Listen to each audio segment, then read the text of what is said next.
Okay, welcome, race fans. This is Hot Topic Sound Off to episode number 2621. And I'm Fan for Racing Sharon, and we've got another action packed NASCAR weekend to break down. This week, the road course specialist headed west to Sonoma, where precision, patience, and strategy determined who would celebrate in Victory Lane and who would leave wondering what could have been. From the ARCA West Series to the NASCAR O'Reilly Series and the NASCAR Cup Series, Sonoma once again delivered thrilling battles, bold moves, and championship implications. Meanwhile, halfway across the country, the ARCA Menards Series took center at Elko Speedway. The short track produced its own share of exciting racing, emerging stars, and storylines that could shape the remainder of the season. We'll answer the biggest questions from the weekend, including who made the strongest championship statement, which drivers gained the momentum they desperately needed, who exceeded expectations, and who left Sonoma and Elko with more questions than answers. We'll dive into the biggest winners and losers, discuss the races everyone is talking about, and look ahead to what these results could mean as the NASCAR season continues to heat up. So buckle up because there's plenty to unpack.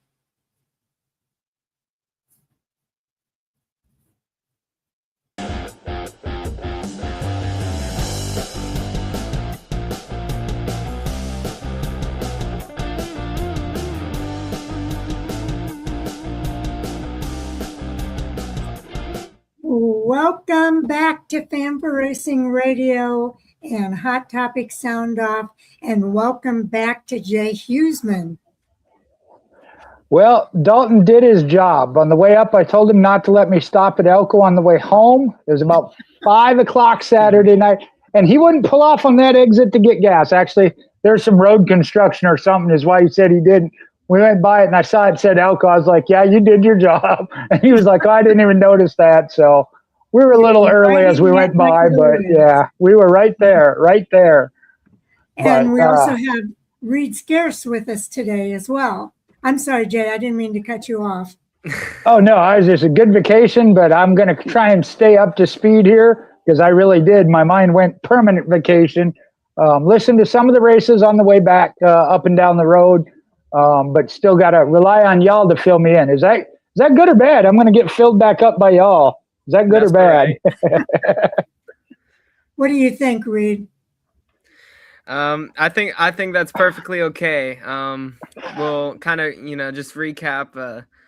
I mean, we'd recap everything anyway, so I feel like you'll be fine. Okay, All Sports All Day has given us his rankings: 5 out of 10 for Cup, 5 out of 10 for O'Reilly, 6.5 for ARCA, and 4.10, 4 out of 10 for ARCA West. And then he follows that up with congrats on Flo for losing coverage of the last two laps. I know, I saw that too. They did. They lost their coverage on the last two laps of the ARCA West race.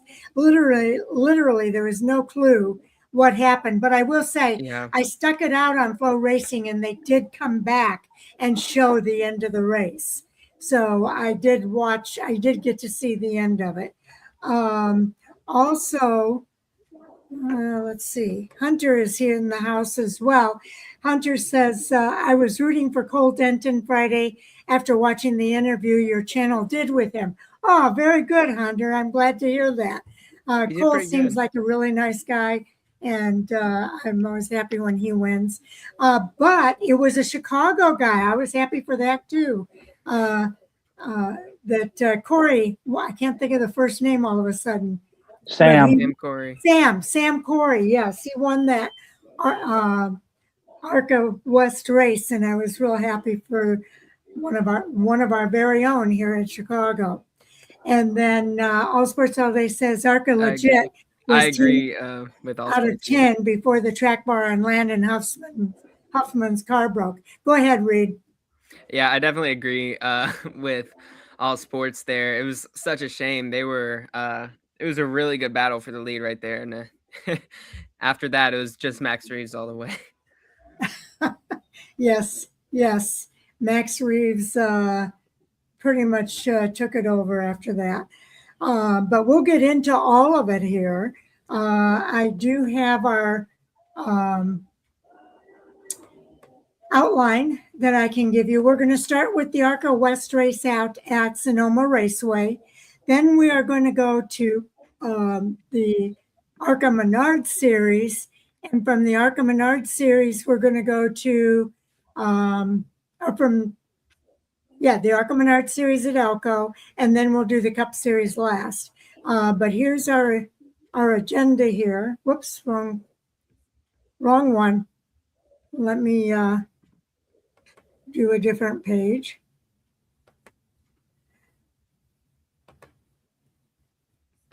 Okay. They never make this easy on me. I apologize, folks. I'm looking for the correct window.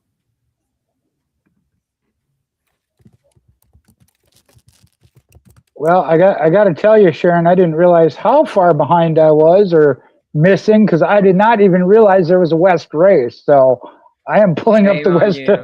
Yeah, no, that one I looked at the ARCA results from Elko. I listened to the O'Reilly and I watched the Cup after I got home last night. But no, I did not even know there was a West race. Yes, they raced out at Sonoma with the others. So can you guys see that? Yep. Okay. Yeah, this is our outline for today. We're going to start off talking about Sam Corey breaking through for his first ARCA West victory.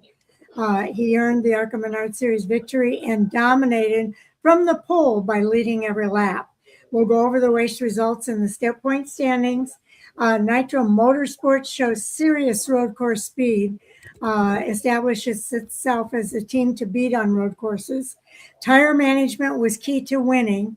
Tire conservation proves to be the deciding factor. Mia Lavelle briefly challenged for the lead. She provides the race's lone serious challenge for the lead. She finished second in this race, which was awesome. And Sonoma rewards drivers with road racing backgrounds. Championship picture tightens heading into the summer stretch. And the broadcast ends, here we go, All Sports All Day, in very frustrating fashion. A late broadcast interruption leaves fans disappointed despite an exciting finish. And like I say, they did come back and show that. So I was happy that they, did come back and go over all of that. But it was frustrating to have it happen. So let's start with Sam Corey breaking through for his first ARCA West victory. Reed, why don't you kick it off for us? Yeah, so it's his first ARCA Menards Series West victory, and it really was just completely dominant. There are a few times where I thought Mia Lovell might have had a shot for the win, but I never saw that. I think there was a late race restart. I never got to see it because I was on the ARCA Menards website watching the race, and well, we kind of know how that happened. And super impressed with Sam Corey. I mean, to put it bluntly, it was kind of a snooze fest, but for a driver, that's always the type of races you want to have to win. Stress-free. He's a good road racer. He's racing the USF 2000 championship, which is a pretty hard road series to compete in. So I'm not super surprised about the victory at all. I know you were pretty high on him earlier in our previews. Yes. And Sam Corey, by the way, just to kind of give you the headline here, he put together a dominant performance during his first career ARCA Menards Series West victory. He started from the pole, led every lap, managed his tires perfectly, and never let the race get away from him despite a late restart. It was the type of statement win that immediately puts him on the radar as one of the series' top young road course talents. And, he has raced in a lot of different series. I was kind of reading up on him throughout the day, and he's been racing open wheel and a lot of different series and doing quite well on those road courses. Jay, you said you didn't get a chance to see it? I did not. Honestly, like I said, when you guys started talking about the West, I was like, I better look up something on it. When you look at the rundown, I love the competitiveness. You know, we've talked about Trevor Huddleston running away with the points, and we've seen that in a couple other series. So to see that at least become a little bit more closed in, to see a driver get their first career win, excel in their area, in this case, road course racing for a driver like Sam Curry and a couple others. You know, Mia Lavelle showed her talent, and Eric Johnson, we know where he ranks. So to be right in there in third, I like to see that from that aspect. Yes. All Sports USA says, no offense to him, but I mean, he's from TA2, USF, and literally no other driver was even close. And he did exactly what he was supposed to do.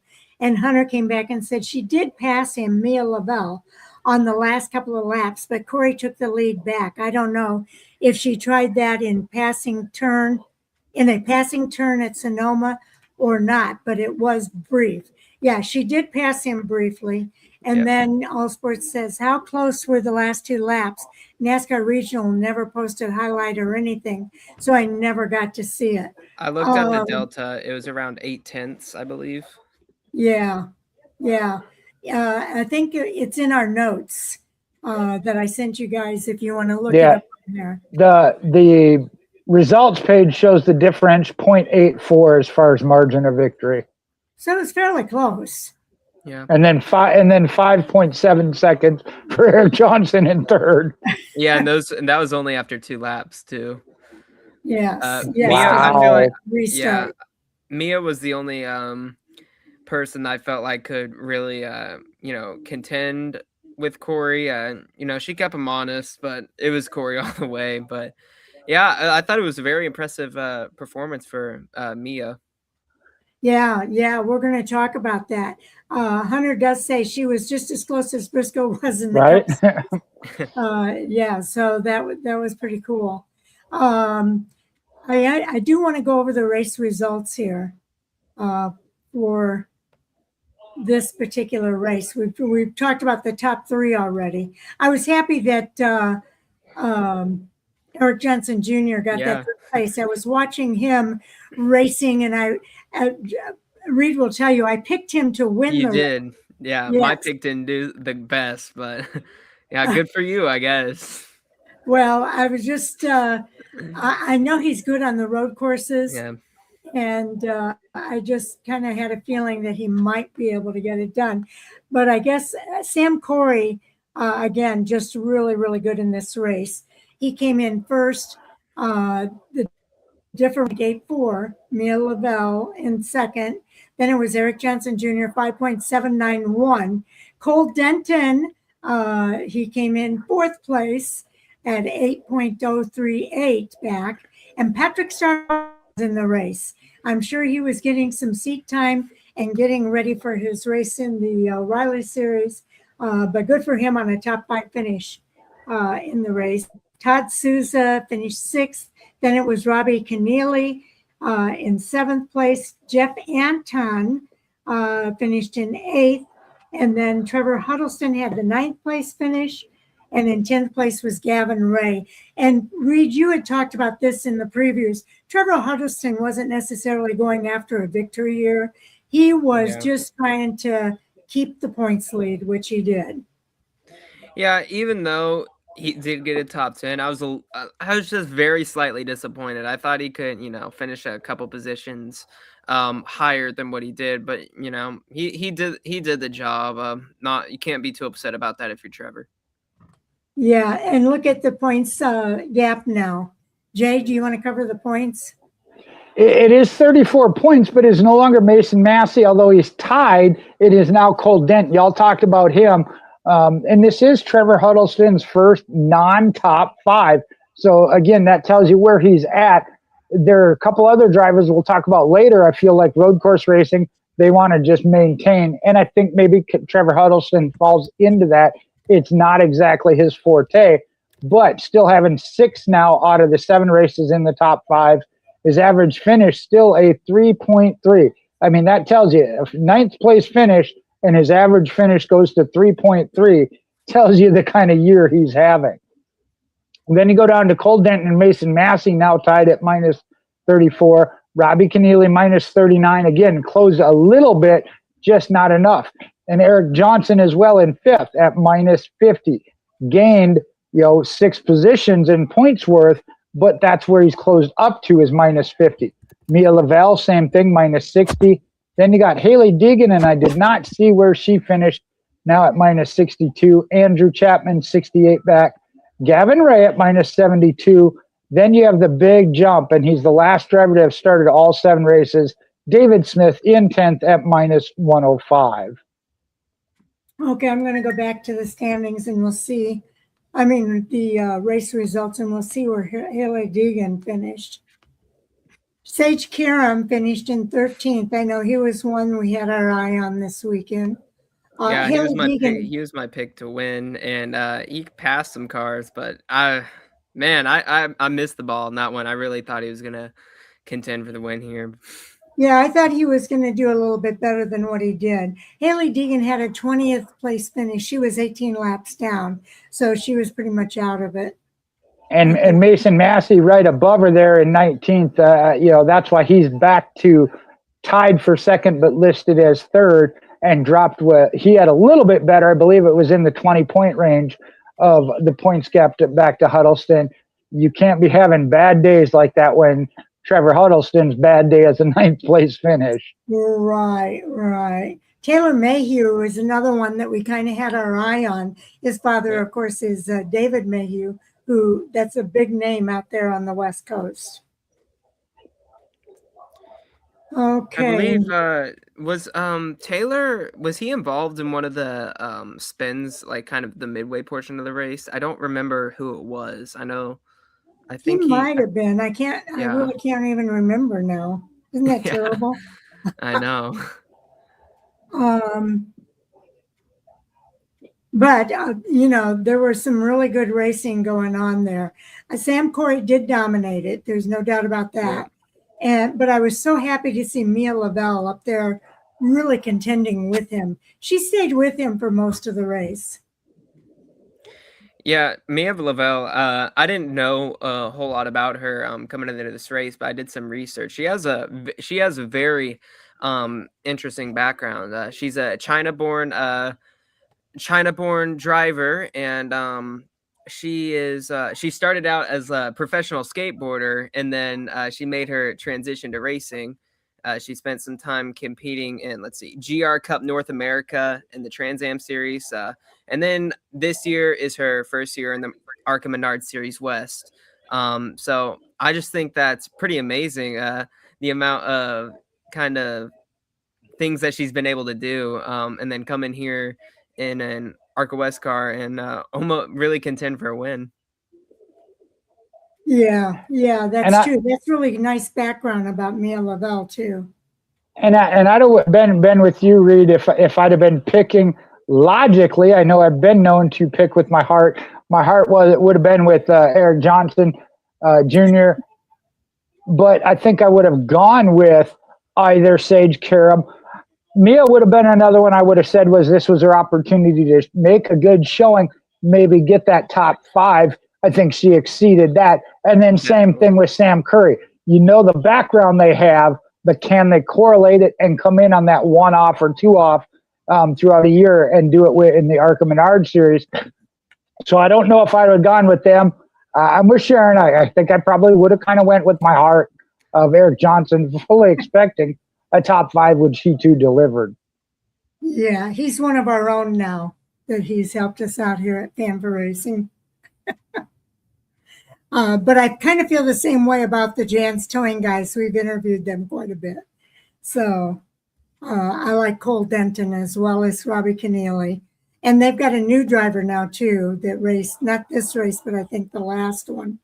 All Sports All Day says, let's be honest, unless he starts wrecking, he's basically got it locked. He's referring to Trevor Huddleston. With the winner only getting 3 more points than second, he would have to go on an insane slump, which we've never seen him do, which is so true. I don't expect that to happen with Trevor Huddleston. And then what happened to Haley Deegan car? I missed the first 2 minutes and her car was damaged already. And All Sports All Day says, I think she went off track, but Flo never really showed it. All Sports, yeah, she got airborne through 4. And then Mayhew, I'm not sure what you're saying there. I think saying it was because of Mayhew. Oh, maybe Mayhew is the one. Okay. Yeah, I also missed like the first couple laps of the race, and I was really because Haley Deegan, I was expecting to run pretty well, and I was like, well, I guess that's over with. Yeah, it happened very quickly. Yeah. Okay, he says Reed was talking about Mayhew spinning. He got airborne off the curb in 4. I was referring to. Okay, now we got it. Okay. I knew. Okay, I knew I wasn't going crazy. I was like, I swear.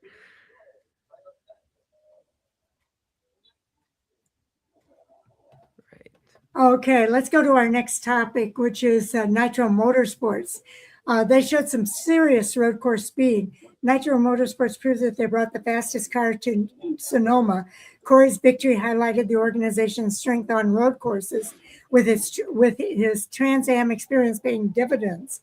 The team executed flawlessly all afternoon, giving Corey a nearly perfect race car from qualifying through the checkered flag. Your thoughts here? I know somebody said it maybe wasn't fair, kind of implying maybe it wasn't fair that he was in the race. What do you guys think?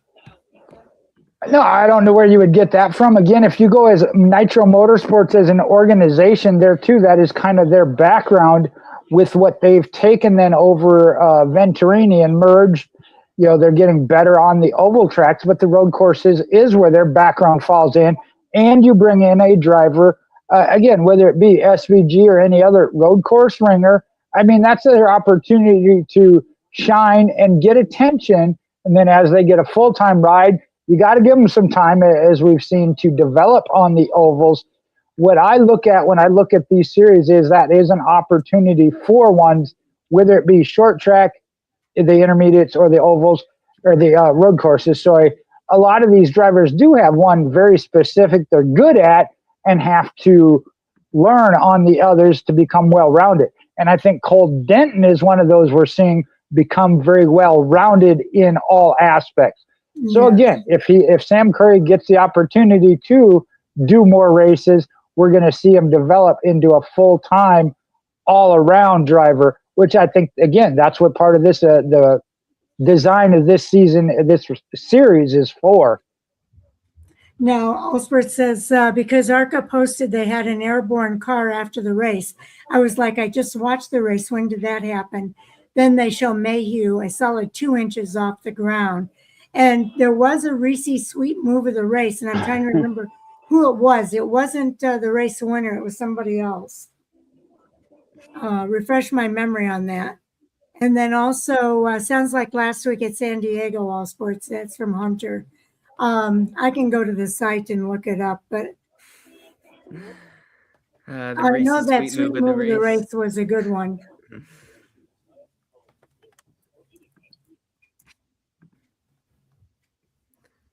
If you're waiting on me, I got nothing. I told you I didn't get to watch any of it. I'm trying to see if I can find it.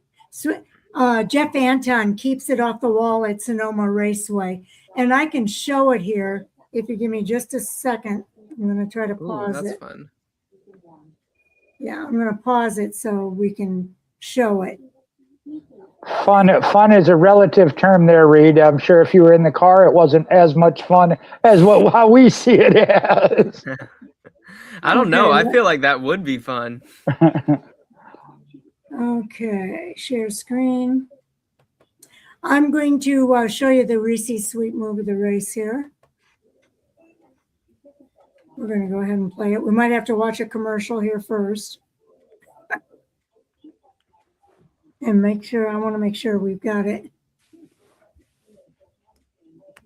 I want to make sure we've got it on sound, yeah. Also 2 words, red card. He talks a big game, yet misses. Free advertisement. Bear with us through the commercial. Oh. to the top side of the racetrack. Let's take a look at what happened now with Jeff Anton. Oh boy, Jeff just overcooking it into turn 10, and he fights that thing all the way to that outside wall. And boy, he came within inches of that tire barrier, and then again within inches of the concrete barrier. And I think that's Haley Deegan's car they're pulling off the track, isn't it? Yeah, Or am I- that. No, that's definitely Haley Deegan. I'm pretty sure. Yeah, I'm pretty sure too. Okay, Well, so I hate to use my own personal vehicle driving as that, but yeah, that's one of those that talked about getting off the track and the tire barrier be like, I got it, and then you see the concrete wall coming and go, no, I don't. and then he said, All Sports says log on to ARCA Racing at 3:00. They didn't remind us enough. Yeah, I did see it, and I just forgotten who it was. Anton did that like 3 times. And then you guys should reach out to Tech Gear and see if they can reimburse you all. There you go. Yeah, because we just did some advertising there. That was Mason Massey's car. That's right. He's in that 19 this year. Right. I was retrograding to when she was racing before. Yeah, I saw McAnally. Yeah, Oh, I that's just saw you. McAnally. Yeah, that is me. I'm gonna be working the chat this episode. Oh, okay. Thank you. And then I just assumed. Okay, well, Reed, thank you for doing that. That's awesome. Sure. Yep. All right. So, Nitro Motorsports, give us your thoughts about Nitro Motorsports because they had more than one car in this race. Yeah. Let me see real quick. I'm gonna go over. I wrote a couple things down. Okay.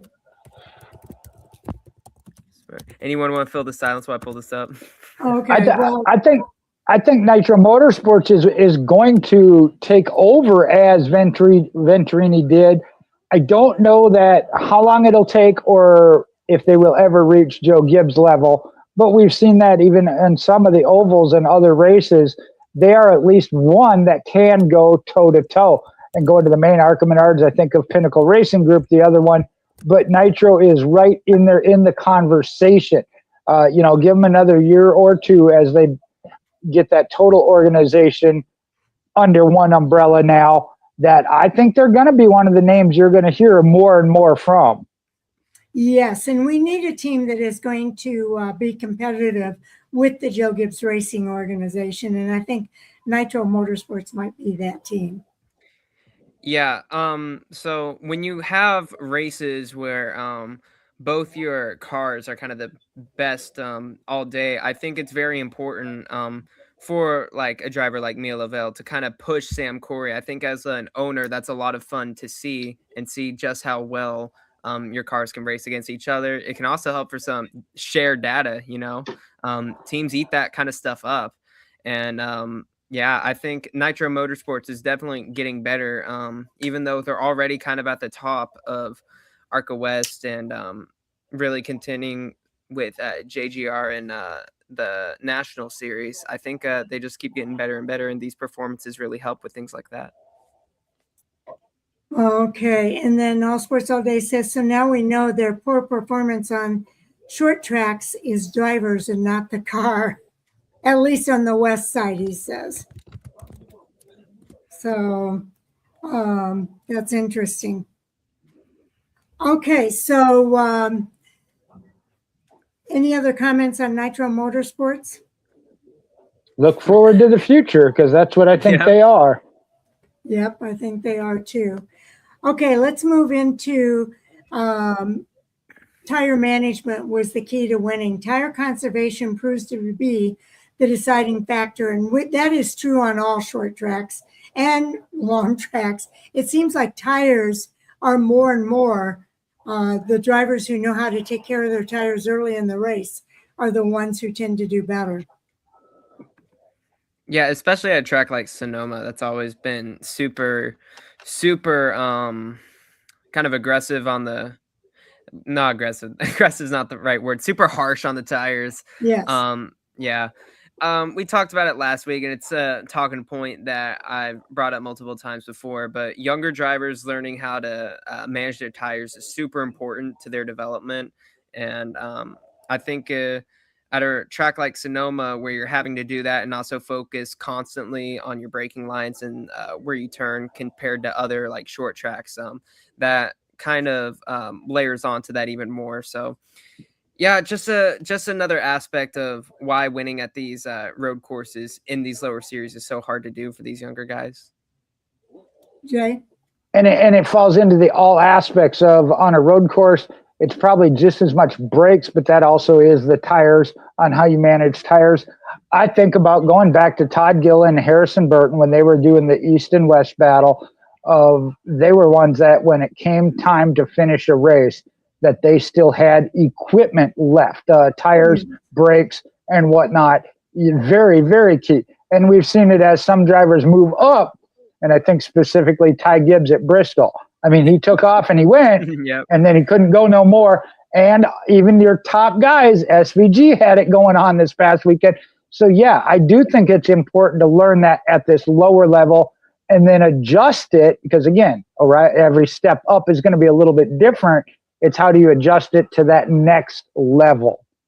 Yeah, I think it is one of the key things that kids at this level of racing, whether they're kids or older, it's one of the main things to learn at this level before you get into NASCAR's top three, hopefully, because it's a little bit harder of a lesson once you get up into the top three.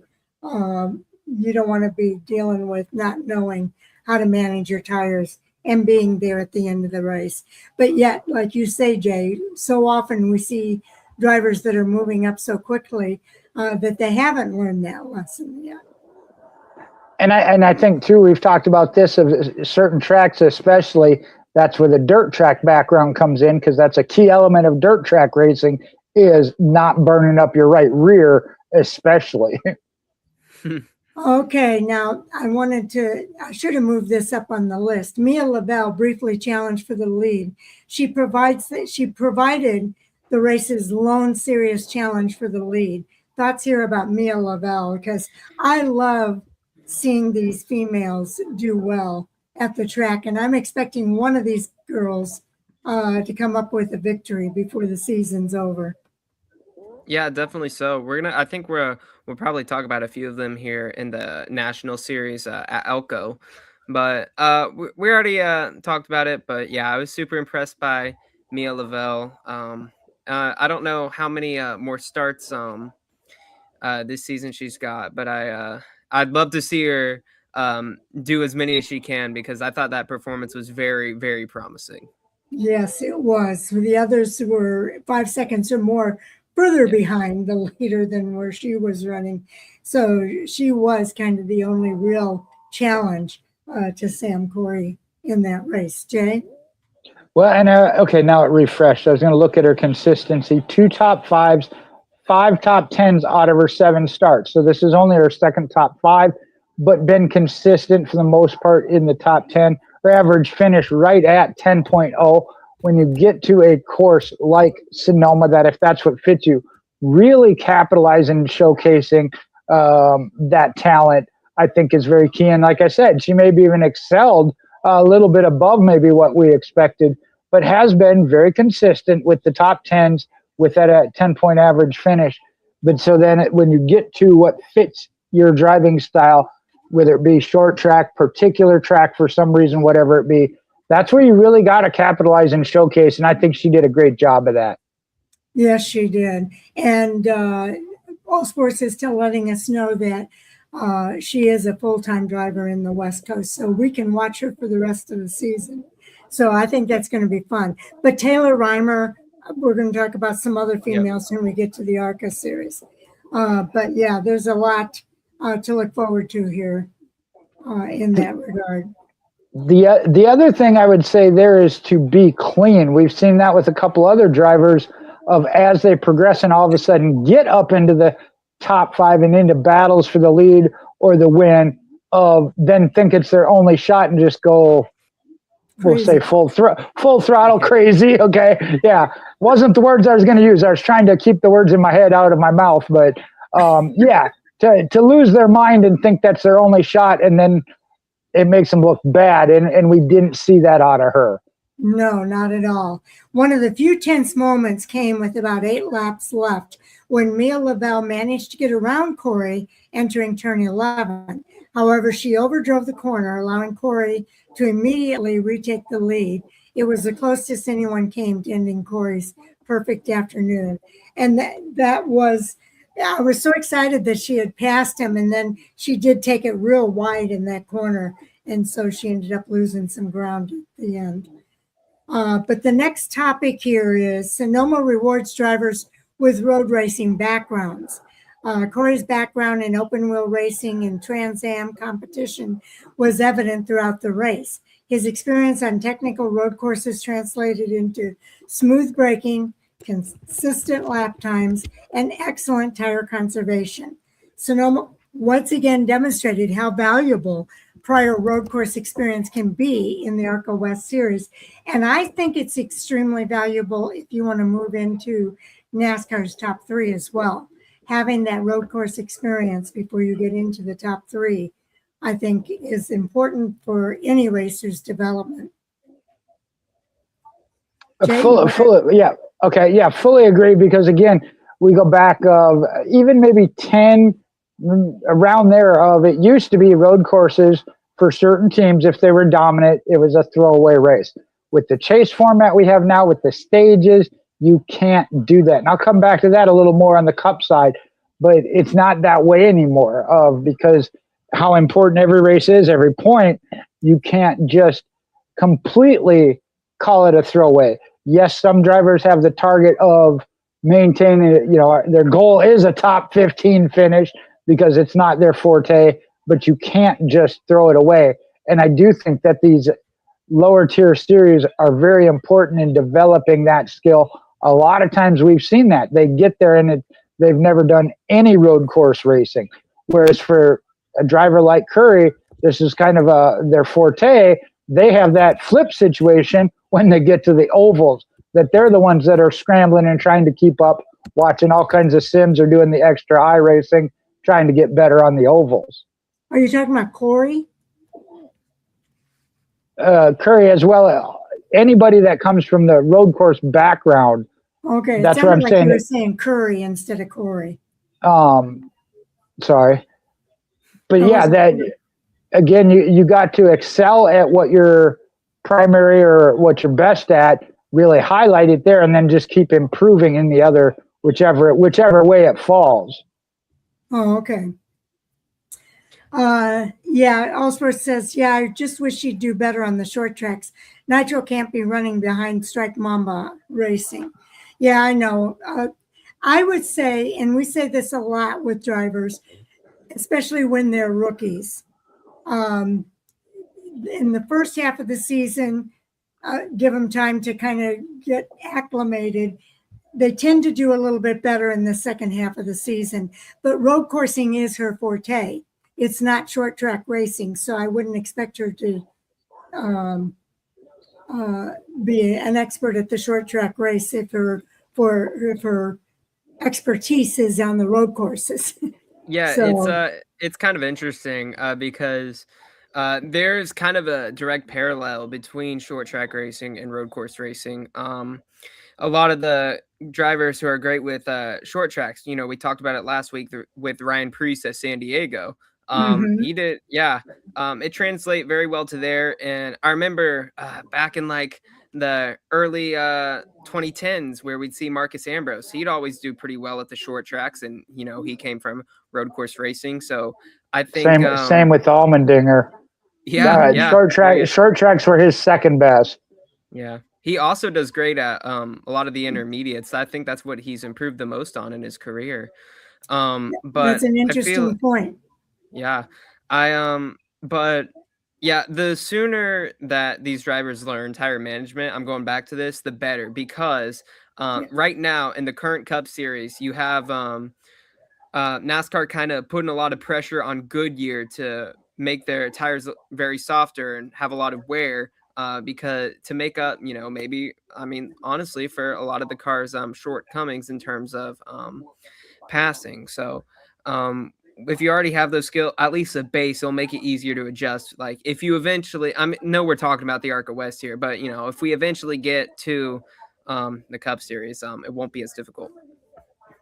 That's a very good point. Okay, the next topic that we have here is championship picture tightens into the summer stretch with another road course complete.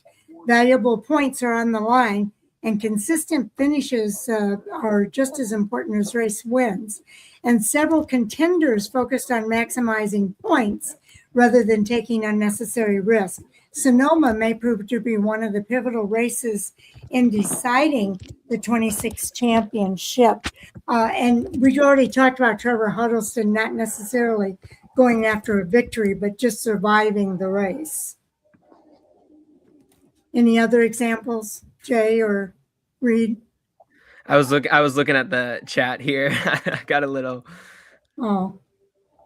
With that, we've seen it at every level. If it's not your best, you do try to, for however you do it, flipping the stages or whatever, maximizing points versus the win. You certainly want to do that. And again, I'm trying to stay out of the cup topic with that when it comes to that. But yeah, know your strategy, know your strengths and weaknesses, and work with that. You're not giving up, but some weekends it is. Winning is still your ultimate goal. Nobody's denying that. But a lot of times we see that of maximizing your day because it's not necessarily your strength. Okay. Reed, did you have anything to say in regard to that? I totally agree with Jay. I don't really have anything else to say in regards to that. Okay. Let's talk about the broadcast ending in that frustrating fashion, because I was frustrated too. I kept thinking, is there something wrong with my TV? At first I couldn't get sound. And so then I got it on the phone. So I had the sound on my phone while I had the broadcast up on the screen. It was kind of a piecemeal watching for me. The broadcast ends in frustrating fashion.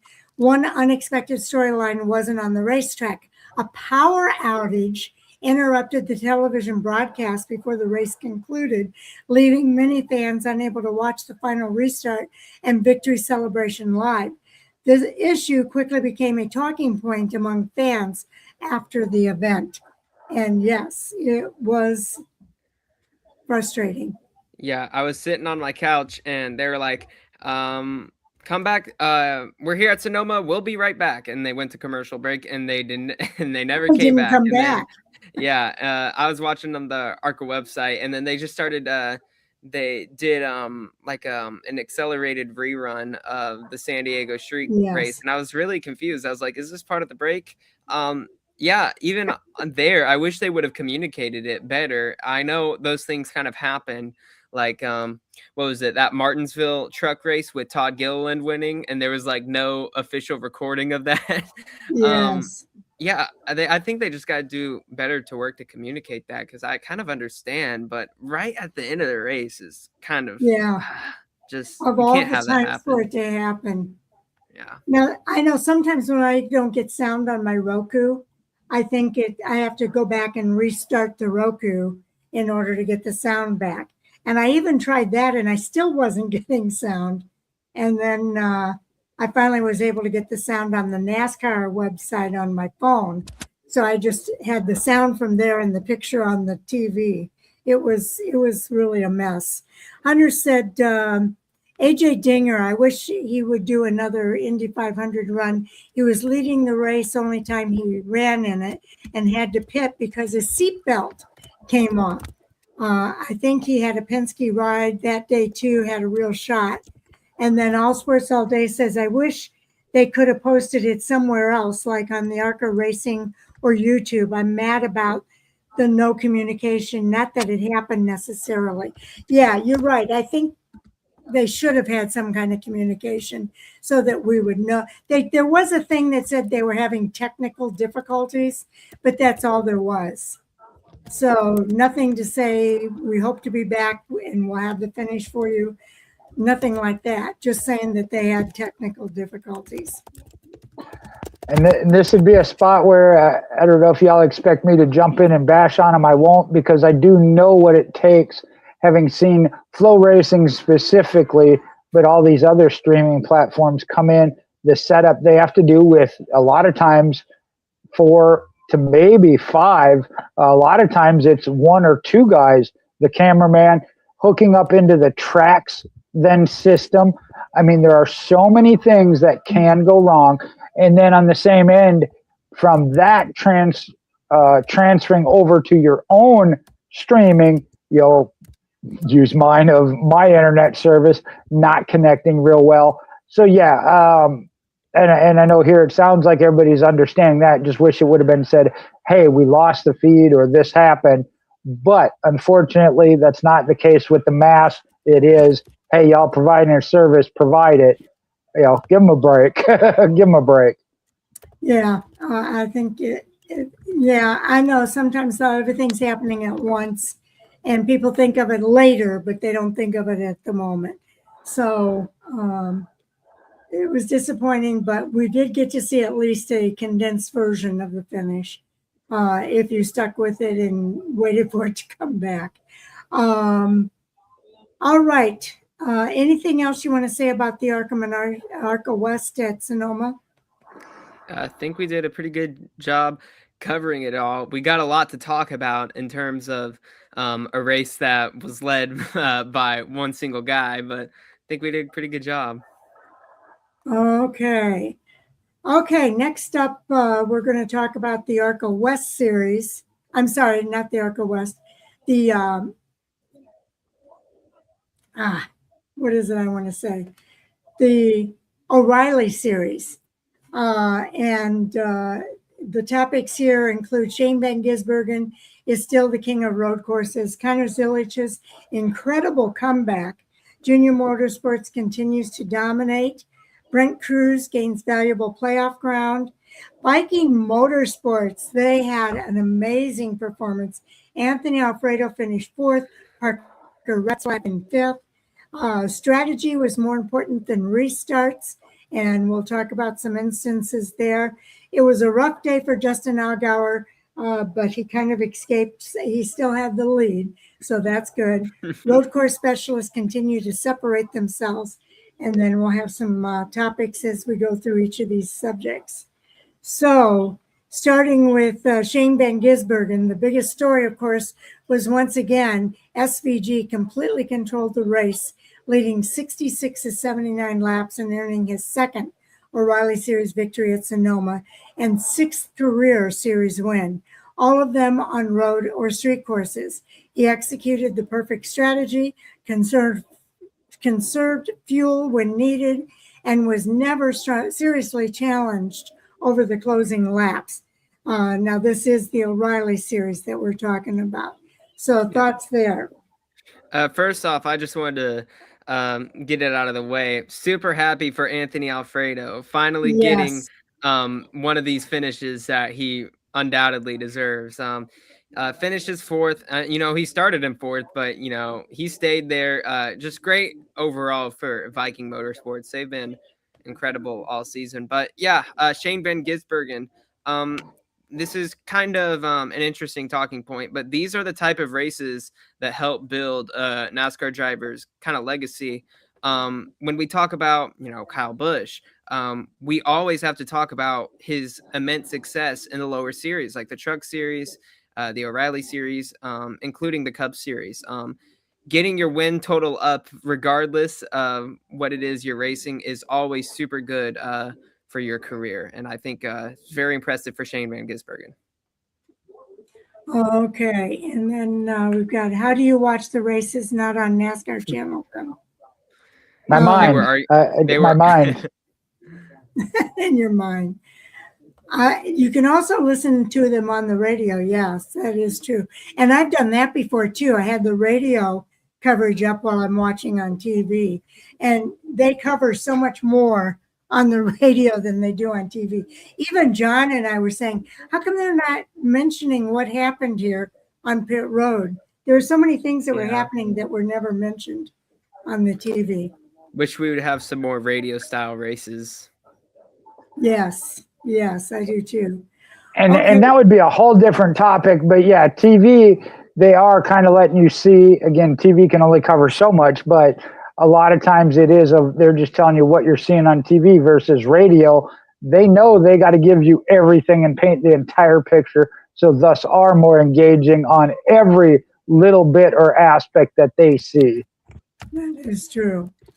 Okay, I'm going to bring up the race results here for the O'Reilly Series. Okay.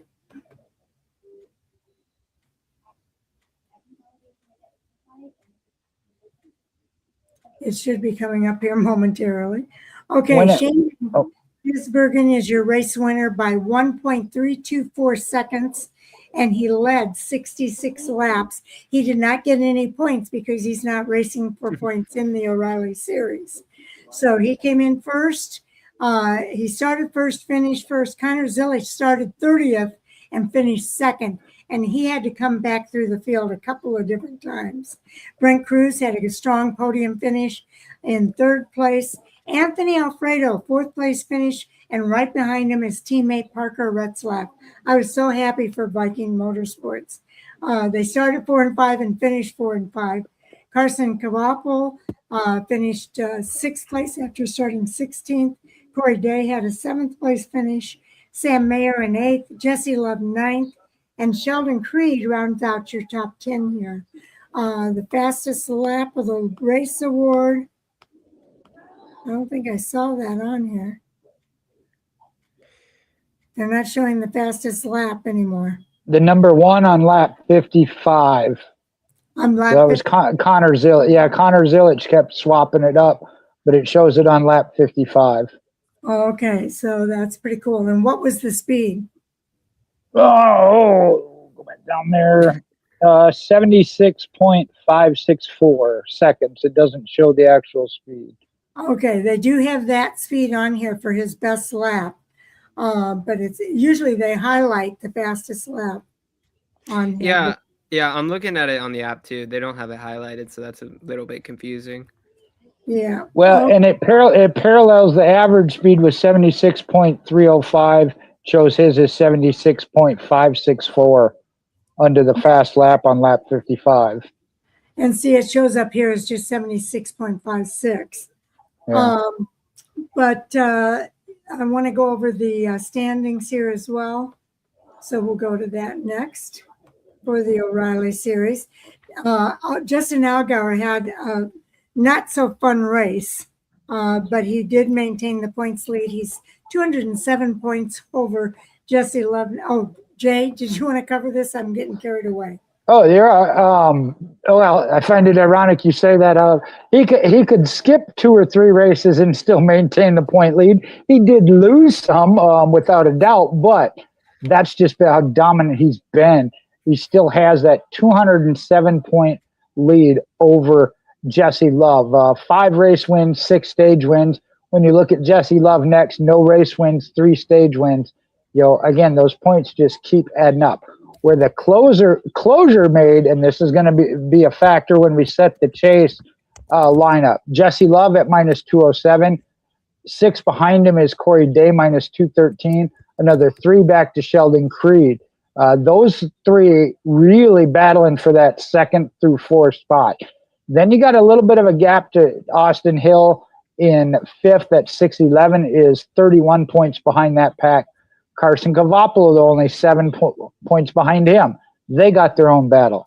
Sammy Smith at 578, a little bit further back, but Brandon Jones, who had a rough day, only 5 behind him. Then you get into Viking Motorsports. Parker Retzlaff, 533. Sam Mayer at 510. Brent Cruz, 493, is now in 11th. Taylor Gray, 1 back at 492. And the gap of the cut line is now actually 20 points. William Sawalich is at 472. Raja Karuth, 466, is 26 back. Another 20 back to Ryan Sieg. So in that area is where it's really getting to be pretty steep. Anthony Alfredo, that good run, has him at 479, but he's 67 points alone and behind 15th alone. getting up to 100 points to the cut line. Going to be a really tough climb, but you mentioned it. Just the total organization run they had was very, very impressive, without a doubt.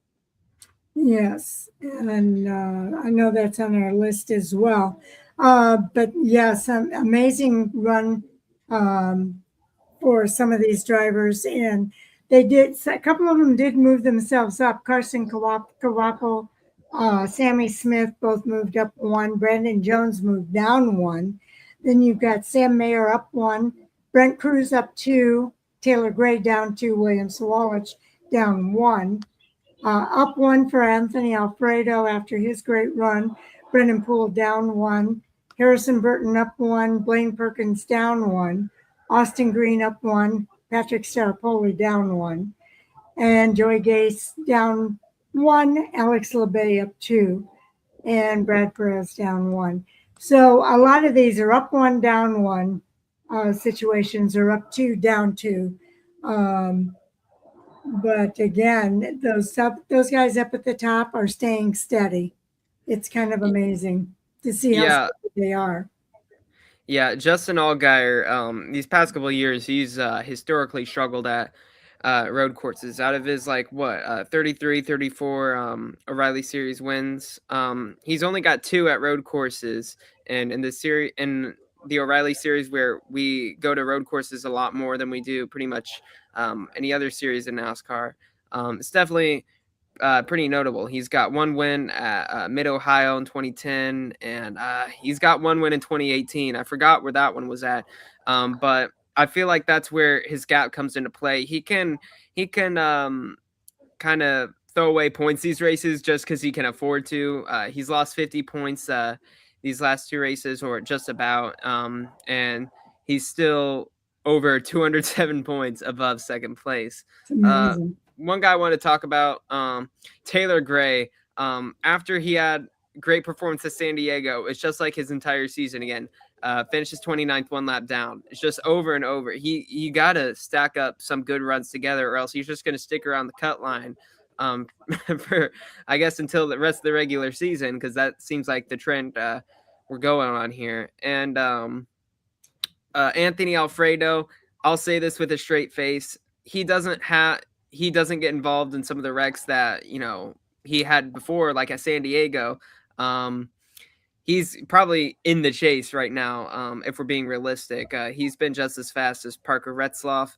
And also I wanted to mention Austin Green, who had a good run at Sonoma, was close to finishing in the top 10, but faded there in the last couple laps.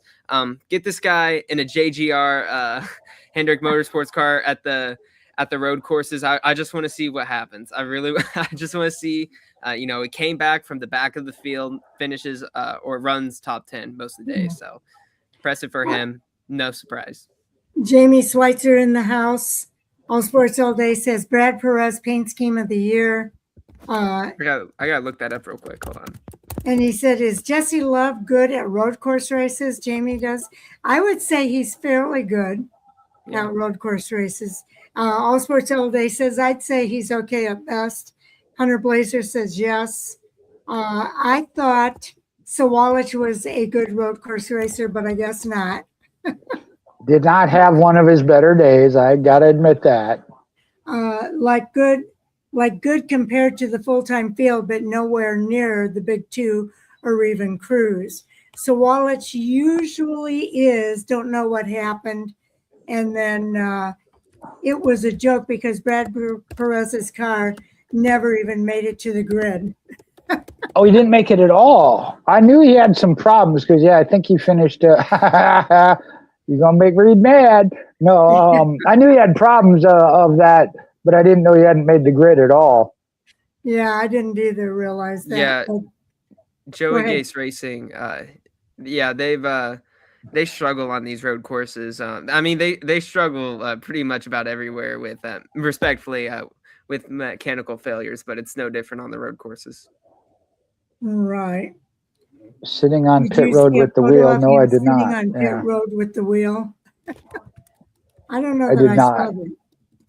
Yeah. I mean, that's one of those. I know they, like I said, they talked about it, but they're not going to highlight. yeah, Joey Gase is a very underfunded team, so it's very unfortunate because, again, when they can make races and get a decent finish, which Brad Perez is a road course racer, that's where they need to capitalize, and unfortunately just didn't this weekend. Okay, I know we're all over the place here, but I'm going to go back to Shane Van Gisbergen. Has he become the unbeatable driver when the series visits a road course? I've got some thoughts on this, but I want to hear your guys' thoughts. Jay, Reed? Yeah, we'll have Jay go first. Okay, I think all across the board they may be closing in a little bit. In the O'Reilly Series, again, we saw a 1 point something margin, if I recall correctly. And again, you're talking about junior motorsports. I mean, again, do I think I could go out there and win a junior motorsports car? No. But you put anybody with any amount of talent, they're going to look good. You put somebody with great talent and skill when it comes to road course racing, it is going to appear unbeatable. And in the O'Reilly Series, even with Connor Zilisch kind of tracking him down or looking better in those closing laps, I think that their SVG definitely is far and above the bar. On the Cup side, we've seen it, like I said, closing in a little bit more so. But in the O'Reilly Series, yeah, he's almost, barring a mechanical or anything else, getting to the untouchable. But going back to Watkins Glen, he was the one that came through the field, and even the broadcaster's like, can't be done. Oh, he's going. He's coming. Maybe it can be, and he wins by 11, 12 seconds, and they're just like, wow. So, yeah, he really is the bar here in the O'Reilly for sure. Reed, what are your thoughts? So, first off, junior motorsports in the O'Reilly Series looks a lot better than, say, Trackhouse in the Cup Series. Now, the common denominator here is that SVG wins both races, but him and Connor Zilisch both race in the same equipment in both series. While I do think SVG is very beatable, he's been beaten before, like straight up on speed, Tyler Reddick at Coda. I don't think it's as close as people are making it out to be, because SVG, he like, we'll talk about it here in a second. I keep saying that. But Sonoma specifically, like towards the end of that race, that was the only time I feel like we've ever seen SVG run straight 100% to his ability. SVG spends 90% of the race just managing, and he's still just gapping the field. I really don't think it is all that close. While he is beatable, he's 100% the guy to beat everywhere we go, especially on these road courses. Yeah, especially on the road courses. I think people are catching up, though. I think people are following him, and they are watching him, and they are, they keep showing video footage of his footwork on the pedals. And I bet he doesn't like it. He might not, but they say nobody does it the way he does it, though. And so I know if people are really trying to learn from SVG, and I think as they do learn, we are going to see some incredible road course racing when the drivers start really giving him a challenge. And I think Chase Briscoe is probably the closest in the Cup Series. In the O'Reilly Series, the only one that's even close to him, I think, is Connor Zilisch when he's running in that series. So it's going to be interesting to see how that continues to evolve, I think. There is an aspect to that you can watch as much as you want and try to duplicate. I think when it comes to road course racing, just as with other venues or something, it is just that natural born smoothness and not over aggressive. We've talked about it. He may be out front. I think Reed mentioned it, spends majority of the race, and I'll come back to that in the Cup Series, of just maintaining so when it's go time, he can go. All Sports says no one will beat him when he's in a car that is actually functional, or when he's not saving his stuff until they start using the clutch. Cindric is the only other driver that does. And then Hunter says SVG is beatable in Trackhouse car. Put him in good equipment, no one can catch him. He's a master class. Never seen him lock him up or mess up a turn yet. Very rarely. He is so smooth on the corners. He's just incredible. He has cars that he's not happy with occasionally. And that's true. Occasionally he does have cars he's not happy with. It kind of reminds me of other drivers that I've heard that'll be running in first place and saying that their car has a problem, but they're still maintaining that first place position. So it's really funny. But I mean, the point is there. You get him in the right equipment. In this case, in the O'Reilly Series, in a junior motorsports car, yeah. I mean, he's gonna be tough to beat. Yep, that's true. That's true. So he's pretty incredible in the equipment that he has, and he'd be even more incredible in any other equipment. Any other thoughts there? I already spewed out all my thoughts. I think SVG is just pretty darn Okay, incredible. let me ask this question. Was Connor Zilich's second place run actually more impressive than the winning drive? Because he came from the back a couple of times. I'll give you some details here. Connor Zilich may have finished second, but his drive was arguably the most impressive of the afternoon. He had to start at the rear after an unapproved adjustment following qualifying. He fought through the field into the top 15. He received a pass-through penalty for speeding on pit road, rallied from 33rd back to second. Despite every setback, Zilich still finished just over a second behind SVG, further proving he's becoming one of NASCAR's premier road course racers. Not arguing any of that. In this case, looking at it, was it more impressive? Yes, but as I mentioned, we saw SVG do the same thing when he had to, back at Watkins Glen, so he can. So is it more impressive to not put yourself in that position than, it's a tough call, but Zilich, it definitely, I think, was the more exciting to watch with that aspect, but as was SVG when he did it, and we know he can do it when he has to. So then it becomes a question of team as a whole, which is more impressive. Well, that's his team that doesn't even put him. And Connor Zilich's speeding penalty is your own doing for the most part. I know sometimes the technology there maybe messed him up, but did it himself. Yep. Yeah, I totally agree with you there, Jay. I think there's an argument to be made whether it was the more impressive drive. I think it's there. I just don't think it was. Like you said, SVG has come from the back of the field before and won, albeit on fresher tires, but Connor Zilich didn't win. And I think that's ultimately what we're going to remember when we look down at the record book. I do think it was impressive. I think in terms of road course racing, he's right there behind SVG, but it seems like he just is he's kind of getting a little consistently outdueled here. I think you just got to step it up if we want to talk about him being more impressive than SVG. Okay. And the heat gets him sometimes, is what Jamie says. Hunter said, I thought Jesse Love would want some revenge this road course based on how he lost in miserable fashion to Connor at the Glen. I don't know, he was really disappointed at that loss.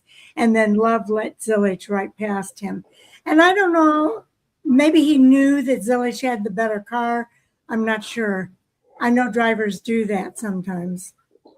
Well, and even though the road courses, we've talked about that of how different Watkins Glen is versus Sonoma. Jesse Love had the car to beat and got beat at Watkins Glen. I'm with Sharon. I think he knew he didn't have the car to even contend with SVG or hold Zilich off. And he is a professional when it comes to that, of said, hey, you got the better car. I am going to let you go and take third. Again, he may have been looking at, I know where Allgaier's at. This is my day to absolutely capitalize. I don't want to end up finished in the back and only gain 10 or 20 points on him when I can gain 30 to 40. Okay, next question. Is junior motorsports reaching another level with multiple cars capable of winning every week? And I'll give you some examples here. They showed why they're the benchmark organization in the series. Shane Van Gisbergen finished first, Connor Zilich second, Carson Kawapel in sixth, and Sam Mayer finished 8th. The 1-2 finish also extends Junior Motorsports' streak of at least one top 10 finish to 76 consecutive races, closing in on the series record, which I think is at 78, if I'm remembering correctly. Thoughts here, Jay? Reed, you get to go first this time. Yeah. Just incredible. We keep talking about it here. I don't think I don't think there's any much else we can say. Just super. Hold on. Yeah, super impressed with Junior Motorsports and that whole crew. I think especially when we get to the chase, it's gonna be we're gonna definitely have to see if they can keep up that momentum. Jay? I think I have to disagree with how the question was read. What was the question again? The question was, is Junior Motorsports reaching another level with multiple cars capable of winning every week? No, they've already reached it. They're there. They're not climbing anymore. They're at the top. That's why I said with the way the question was worded. They are doing better this year compared to that. last. You know what? You got a fair point. You're right. They are even extending their own bar. So yeah, I know they're definitely there and raising it even higher, I guess. So I mean, it's a matter of anybody else catching up to them regardless. But no, and that's a thing in and of itself. We talked about that. Getting to the top is one thing. Staying there is another. And they certainly are and continue to improve. Okay. I think they've got another conversation going on in the chat room here. But that leads me to Brent Cruz. Did Brent Cruz quietly have the most important day in the playoff battle? And Brent Cruz may not have had the race-winning speed, but he probably had one of the best points day of anyone. He finished third. He collected strong stage points, scoring the most points overall during the event. Cruz moved himself back into playoff-eligible position, making Sonoma a huge momentum race for his championship hopes. So thoughts here? Yeah, totally. I think this is definitely the race that Brent Cruz needed to have. I think if he just he doesn't even need to show off the speed that he had this week at these other races. He just needs to finish top 10, get some stage points, and he's going to be well in position to finish inside the chase here. Missing those races definitely is a hurdle that we're going to talk about a part of the season for a while. I think, I mean, there's not much else to say other than, great job, Brent Cruz. This very impressive. He's 1 point above Taylor Gray right now. With how inconsistent Taylor Gray has been, I don't think that's going to be hard for him to gap over 12th place. So you don't want to be right on the cut line at Daytona. So I think he's gonna gap that a little bit further. Yeah, Jamie says he capitalized when he needed to the most so far. Your thoughts, Jay? And that's it right there. He is so impressive week in and week out. I think back to compare his year to Connor Zilic last year. Zilic was getting the wins. I think what Brent Cruz is doing is very close as far as just performance. It's just not including those victories. And we've seen it of each and every week when we look at where he's gained points and lost. He did have a couple of bad weeks where he lost points. But other than that, it has just been consistently. And unfortunately, my guy there, William Swalich, as Reed said about Taylor Gray, William Swalich is in that same boat. You get up in there for a week or two, get back into the chase and up, but then you lose it right back, whereas Brent Cruz has been so much more steady of consistency, and that consistency has become consistent in the top 5. That's trouble. Okay, Hunter says, beginning of year, everyone thought Cruz wouldn't be in contention late in the playoffs. I don't think so. I kind of felt like everybody thought Cruz could make it, and he had a specific plan for how he was going to do that with needing 30 to 35 points per race. What I will say to that is I did think that it would take a bit longer for him to reach the cut line. I did think. Yeah, I did think he was going to kind of be there, but I thought it would be like way towards the end of the regular season, but he's been here for like half the year now. Just hasn't been able to kind of get over that hump well into the chase bubble. But I think he was in finally, and then he was out and then now he's back exactly. in again. Yeah. But I think this run where now he's kind of in 11th, if he just has like a solid day, I think he's gonna be just fine. I'm with Reed. Yeah, no, I'm with Reed. I certainly felt he could.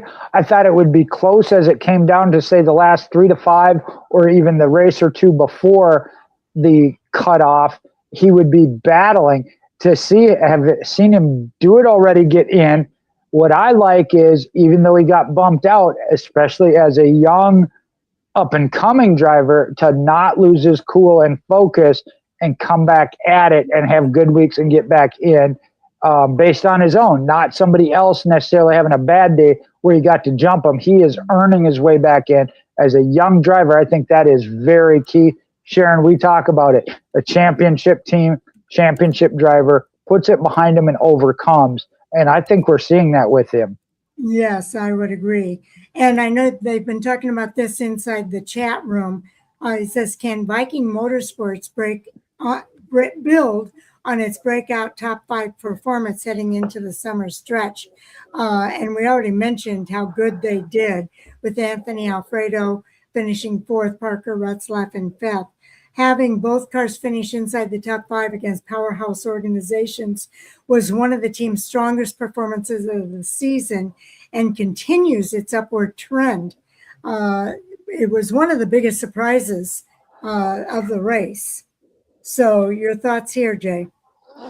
Well, and this is one of, during the live broadcast, I don't remember where I was driving, but listening to it, going flipping radio stations. But every time I checked on it, seeing Viking Motorsports in contention, did I really think they were going to beat, first off, SVG, Connor Zilich? No, but they were always up there in the mix. And I was like, there is that little bit of hope of something goes wrong and they capitalize on it. But just seeing them in contention all race long, we've seen them as an organization trending well upward. Looking at, and I missed which one I pulled up here, where they're at in the points. Is this the points? There we go. So what, 9th and 16th?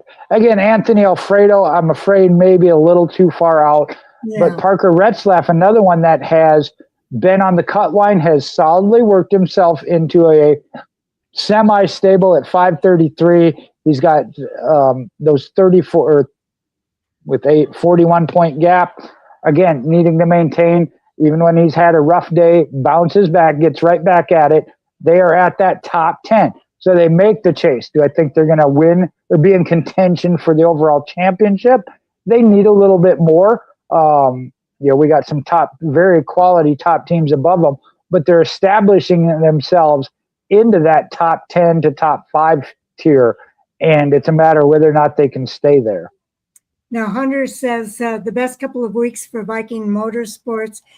Jamie says capable, absolutely, likely to win every week. Not likely, but they are very capable. Agreed. And, let's see here. I was shocked they both finished top 5 with Connor and SVG in the race. Yeah, that was really amazing. And then Hunter Blazer said, I figured Cruz definitely a top 5. Well, he was in the top 3 for that race. All Sports says, my eyes are sputtering like Taylor Gray's car. Still trying to get my sleep back from last Monday. Got to head out early. Thank you all, as always. Can't wait for Chicagoland. And I'm going to be at Chicagoland this week, so I'm really looking forward to it. I'm kind of excited about going there. Yeah, I wish I could be there, but maybe next year. Maybe next year, Reed. Yeah. But yeah, All Sports, we always appreciate everything that you do. And we had a lot of fun with you on the show last week. So thank you for being there. Okay. All right. I wanted to talk a little bit about just real quickly about Viking Motorsports. They've kind of been here for like at least half the season now.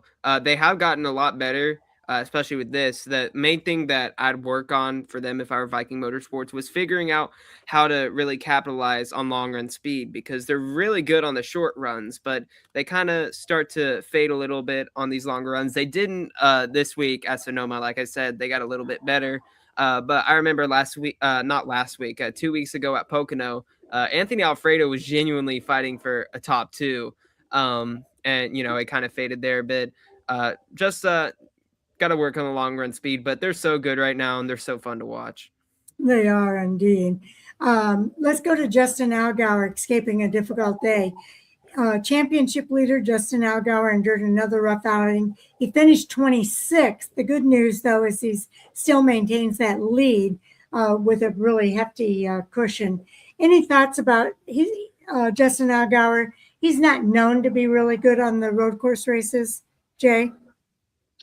Well, as Reed brought with his statistics there, he's due to win a road course this year because it appears he wins one every 8 years. Road racing has not been his specialty, but that's the benefit of being such a top organization. You build up that points lead. I'd say manage that. Then in other races, we've seen him still get a top 10, kind of like Trevor Huddleston. The road course races have been a little bit rougher.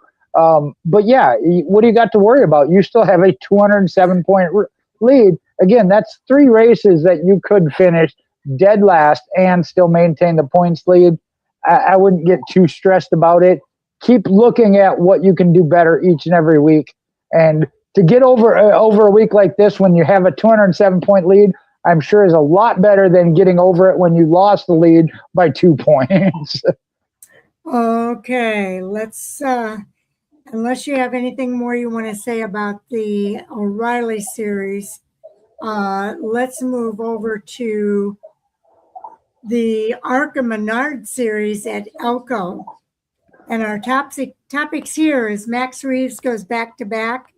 Landon Huffman loses a race that looked like he was going to win.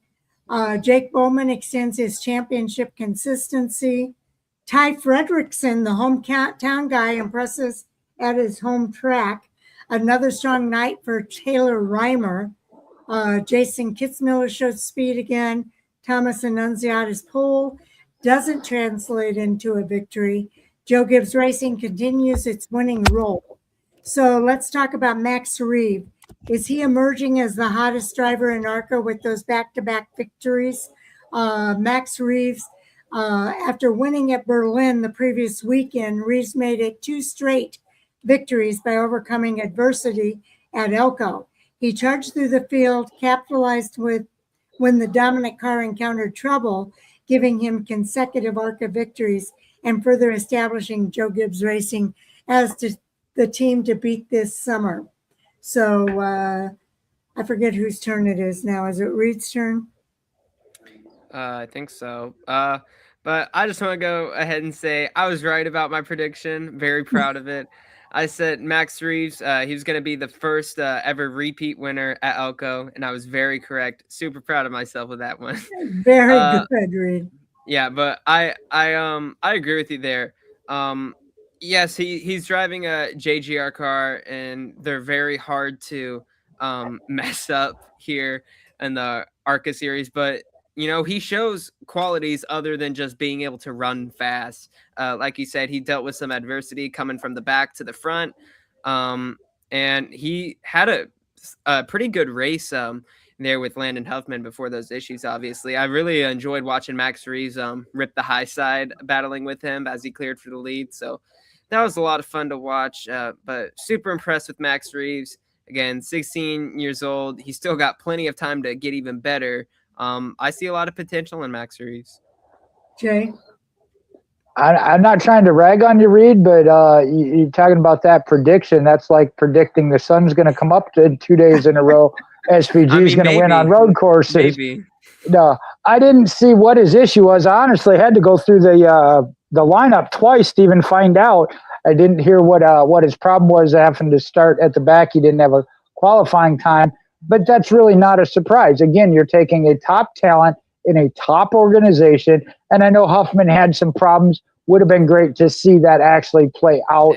Yeah. But then you got Jake Bowman, the two Reamer is one I would have said is a little bit of a surprise, but Bowman, Fredrickson, Kitzmiller doing their thing of just being so consistent. But yeah, to see Reeves come in and win again, no, it's not a surprise. I know we talked about when he didn't get the win, how he kind of had an attitude. This is the side where he has reason to have attitude because they know they're capable of it. Yeah. Results here. I'm going to share the tab. Did it come up on the screen? Not yet. Okay, let me put it up there. There. Okay. Also, got the race. Also to answer you, Jay, I believe they had to replace a motor before qualifying, so he didn't get to run a lap. Okay, yeah, I missed him twice. I was like, how'd he win? He wasn't even on the lineup. I was like, oh yeah, there he is at the very back. Okay, and his margin of victory was over 5 seconds, 5.432 over Jake Bowman in second place. Then it was the hometown guy, Ty Fredrickson, in third. Taylor Reimer had a good race. So she finished fourth. Jason Kitzmiller in fifth. But by the time we get to the fifth place guy, he's 11 seconds back. Isabella Robusto with the sixth place finish.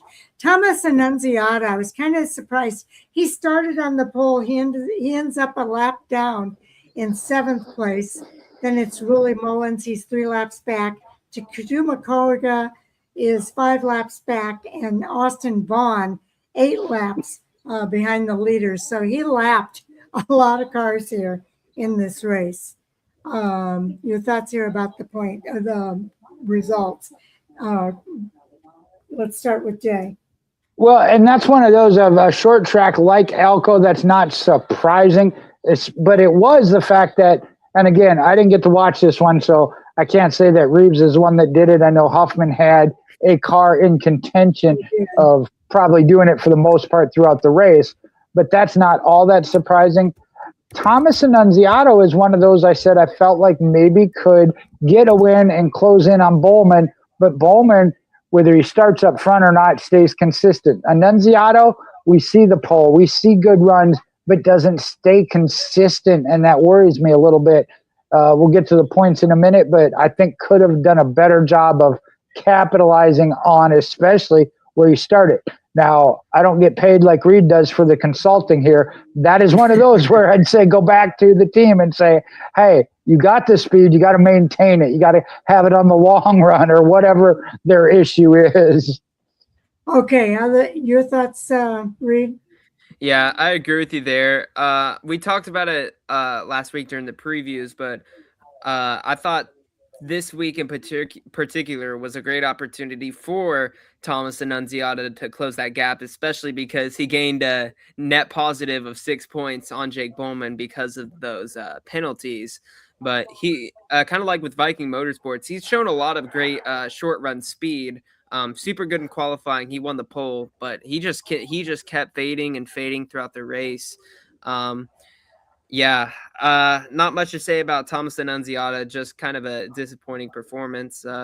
Super impressed with Taylor Reimer. She was running in the top 2 for a while, but kind of got swallowed up on one of those late race restarts, and she wasn't able to claw back. I think that's one of the things she's got to improve on, but still super promising. I thought it was a pretty good performance for her. Yeah, I was really hoping that she's not on here. Maybe I'm... she's 4th. Yeah, okay. Isabella Robusto. Oh. Yeah, she was 12 seconds back. I was kind of hoping she'd have a better finish. She got damage lap 1, turn 1.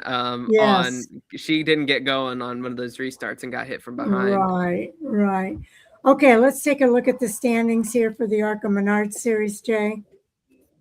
Well, you got Bowman, and this is what we've seen pretty much across the board, that consistency. 10 races, 7 of them being top 5s, all but 1, 9 top 10s.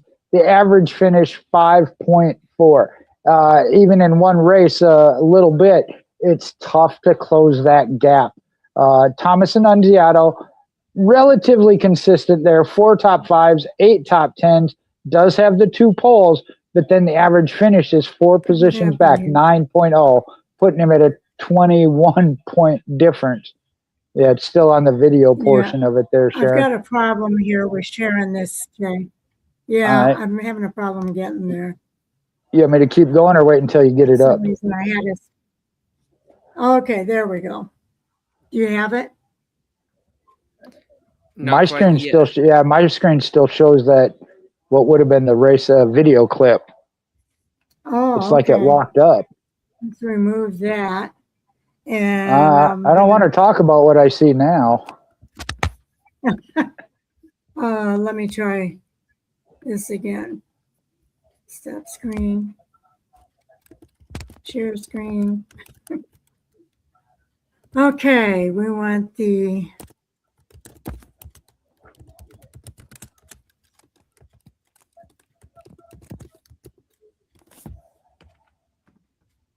Seeing in the chat, what you got in the chat room there. I hear Reed chiming in there, I think. Oh, I got to stay on that page. Bad MJ. Okay, is it up there now? Yep. So you look at Isabella Robusto, and we've talked about this and here, same thing that Reed talked about. If there's anything happens on the track, I mean, her bad luck horseshoe is a magnet, unfortunately, but has climbed up to third, minus 54, even gapped over Jason Kitzmiller, who we know is one of the most consistent. And with that, now mine jumped. At fourth place, minus 68. Then you got a 28 point to Takuma Koga, minus 88. Michael Maples, all 10 races, not a single top 10, but showing up and just being there puts him in that sixth spot at minus 115. Alex Clubb, Bobby Earnhardt, the other two that have made all 10 races, as well as 10th place Brad Smith. Ryan Vargas, the one sliding down right now in ninth, and we found out he is not going to be full-time and finish out the season. Still in ninth place, though, at minus 154. Then Andy Jakoyak, even with the win, is just outside in 11th. Jeff McConey at 9 races is in 12th at 219. So I feel like even Kitzmiller at minus 68 is probably out. I don't know if Isabella, she would have to get a lot more consistent and again have both Bowman and Annunziato have a little bit of an off week for even to get back in contention. I think Chicagoland is going to be their 11th race of the season. Yeah, so they've got 10 races in. So Chicagoland starts their second half of the season. So they have 10 more races to go. We'll see how it continues to play out. A lot of things can still happen. Read any thoughts? Whoops. I don't remember what it looked like last week. Did Takuma Koga pass Michael Maples? I feel like he was 6th last week. I don't remember, though. Seems like he's too many points ahead of him now. Yeah. I can't remember last week either. I feel, Isabella Robusto. I was a little concerned about those restarts, though. Late in the race, she ended up giving her some more damage. She missed a shift. When you're in this kind of three-way battle, I know she's far back, but if you want any hopes of trying to gain on these guys in this last half of the season, you can't make mistakes like that, and that's kind of the thing that lets guys like Jake Bowman run away with it. So we talked about it. Jake Bowman just super consistent, ties his best career finish for another second. If JGR decides not to show up one of these weeks, I think it would be Jake Bowman, but we know they're not going to do that. We'll have to see if he can get it done. Okay. Anything more for you, Jay? No, and those are those fine things that we've seen Isabella Robusto, even when she goes on the good stretch, top 5, top 10 finishes. You know, Reed mentioned it. It is the little things, whether it be restarts, coming in pit road, not getting a penalty for your team as a whole. There are a couple little things that are within her control that she does need to tighten up. But I think, too, is one of those that is close to becoming a top 5 weekly driver, as well as then contending for the win. But you also mentioned Jake Bowman. Take away the JGR or the PRG team when they Pinnacle Racing Group, when they come with some select drivers, that you got to be on your game to not only contend but be able to beat them. And I think there's just a couple little things that she needs to clean up. Okay, and we mentioned this earlier. Landon Huffman mechanical failure completely changed the outcome of the race. The heartbreak of the night belonged to Landon S. Huffman. He led much of the race and appeared to have the fastest car, but mechanical problems struck with less than 100 laps remaining. Smoke poured out from a Chevrolet, ending his hopes of what would have been a breakthrough victory and dropping him back to 14th place. Reed, I think it's your turn to go next. Yeah. Super unfortunate for Landon Huffman. That was shaping up to be a super fun finish, and it's not often that we get a lot of those in the ARCA Menards Series here, especially with JGR in the field. But yeah, super disappointing. At least he finished the race. That's the only silver lining. He got 2 positions there at the end just by running off the laps because of how much faster he was when his car was up to pace. But yeah, super unfortunate. I think I don't know. It really was going to be a dogfight between him and Max Reeves. I think he was starting to get I think Reeves was kind of closing in the gap a little bit, but he got passed earlier and then passed him right back. So it was going to be fun to see. I think he would have won it, but super unfortunate. Yeah, it really was. Jay, your thoughts? Well, normally not my style, but honestly, I would have liked to have seen it played out as they ran and who became more aggressive. We know both of these drivers how they carry themselves and how they drive. I'm not sure it would have been a drag race, but a slam fest and see who comes out on top. I just would have liked to have seen it play out naturally. You hate to see that, whoever it is, I don't care if it's the top driver in a top car, a mechanical issue, take away that possibility. So, it was a heartbreak to see that happen to any driver. Absolutely. You never want to see that happen. Let's talk about Jake Bowman. He extends his championship consistency.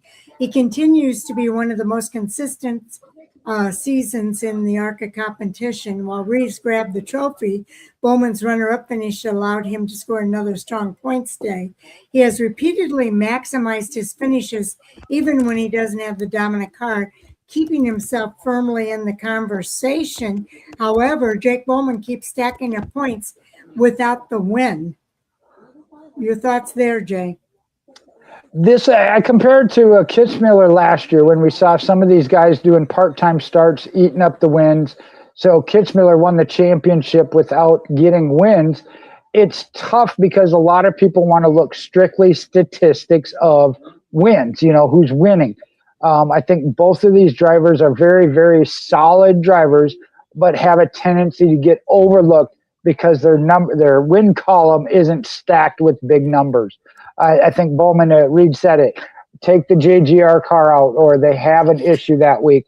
I think Bowman is clearly your top guy, as the point standings show. That's why he's up there, even above some drivers that have showed up and gotten wins. So, yeah, I think him and Kitzmiller both very, very consistent drivers. Someday those wins are going to fill up in that category, though. Okay, Reed, your thoughts? Yeah, talk about wins. I feel like Chicagoland is a good spot for him to do that. He's shown some pretty good speed on these intermediates rather than the short tracks, even though he is consistent pretty much anywhere we go. I don't know. I'm very curious as to what Bowman is pressured the most right now. Is he under the most pressure trying to secure the points standings and secure the championship? I know he is, but how badly does he want it in comparison to getting a win? Because I know drivers take criticism of not winning very hard. I just wonder what kind of his priority is. I still really do think he's going to come away with at least one win this season. I think if we're talking about tracks, next weekend at Chicagoland is a great place for him to do that. Yep. You mentioned that earlier. I think that is a really good point. Okay, Ty Fredrickson impresses at his home track. Minnesota native Ty Fredrickson gave the hometown crowd something to shout about.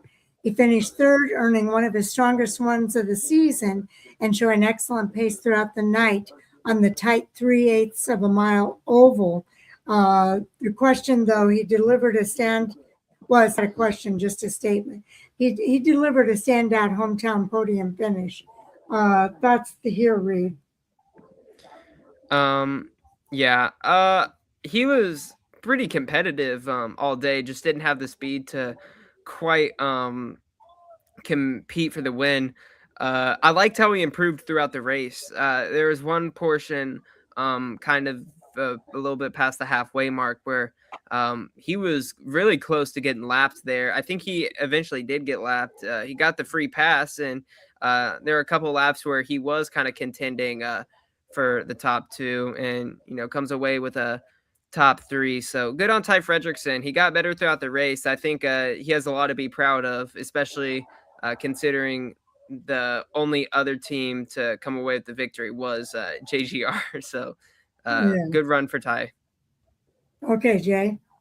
I think exceeded a little bit more than at least I expected, of being that you have the track experience. You are that now going up against ARCA Menards Series regulars, have run 10 races already, working with their team or whatever. So I think he had that little bit of an advantage of being the hometown driver? Yes. And as Reed pointed out, it was that progression just throughout the race, which maybe that's where I guess I just didn't see happening. So was really thrilled for it. It's one of those of you like to see that, not just for me from Minnesota, but any home track driver. But that track time alone doesn't carry. You still got to have the skill, everything with the team. So yeah, I thought it came together really well throughout, and gave that little bit of hope of maybe this can happen, this Cinderella race. Okay, another strong night for Taylor Reimer. She quietly is building momentum with that fourth place finish. As the season progresses, Reimer continues proving she can consistently contend for top 5 finishes against experienced competition. Jay, what are your thoughts about Taylor Reimer here? We've talked about her as well as Isabella. I guess maybe because Isabella has been doing it a little bit longer, and we've seen how she can climb the standings when she avoids all that bad luck. Reimer's climb has been a lot more quiet, or not as focused on. But when you really get into it, yeah, you got to look at, she is one that is quietly improving. 5 races, 2 top 5s, 3 top 10s, the average finish of 15.2, not necessarily the best. But when you look at that, 3 out of top 5 races in the top 10, that multiply that up of a full 10 races would be then up in contention around Isabella, Robusto, Kitzmiller, Tumakoga. So yeah, I think stat-wise, she does. For whatever reason, it seems like she flies a little more under the radar than some of the others. It does seem that way for some reason. Reed, what are your thoughts? Yeah, it would be fun to see her run the full season, so we could have some more data to go off of and compare with some other drivers. But yeah, I was impressed with Taylor. Just some couple things that you got to improve on. What was I gonna say? It reminded me a lot of Berlin last week, where she kind of trailed behind Jake Bowman for like 100 laps. Just couldn't get right past him, and it was the end of this race was a little bit of the same. This time she is right behind Ty Fredrickson. She showed a lot of speed this last race, and I think she just needs to work on capitalizing on that a little bit more. I was super impressed with her, though. I thought that was a great run, and considering how her year has gone so far, I think she's shown some pretty massive improvement. Would love to see her run even more races. I like saying that about everybody. I just wish we could see everybody run the max amount of races every week. Okay, and then let's talk about Jason Kitzmiller. He showed some speed again. He topped the practice before backing it up with the 5th place finish. While he didn't have enough to challenge for the win, Kitzmiller demonstrated once again that his team has a legitimate speed on short tracks. So, Reed, any thoughts here Yeah. about? Yeah, not surprised there with Kitzmiller at all. That's kind of what that team sole purpose is, just to crank out those finishes, regardless if you're, one lap down or not. You'll still finish pretty well in the standings.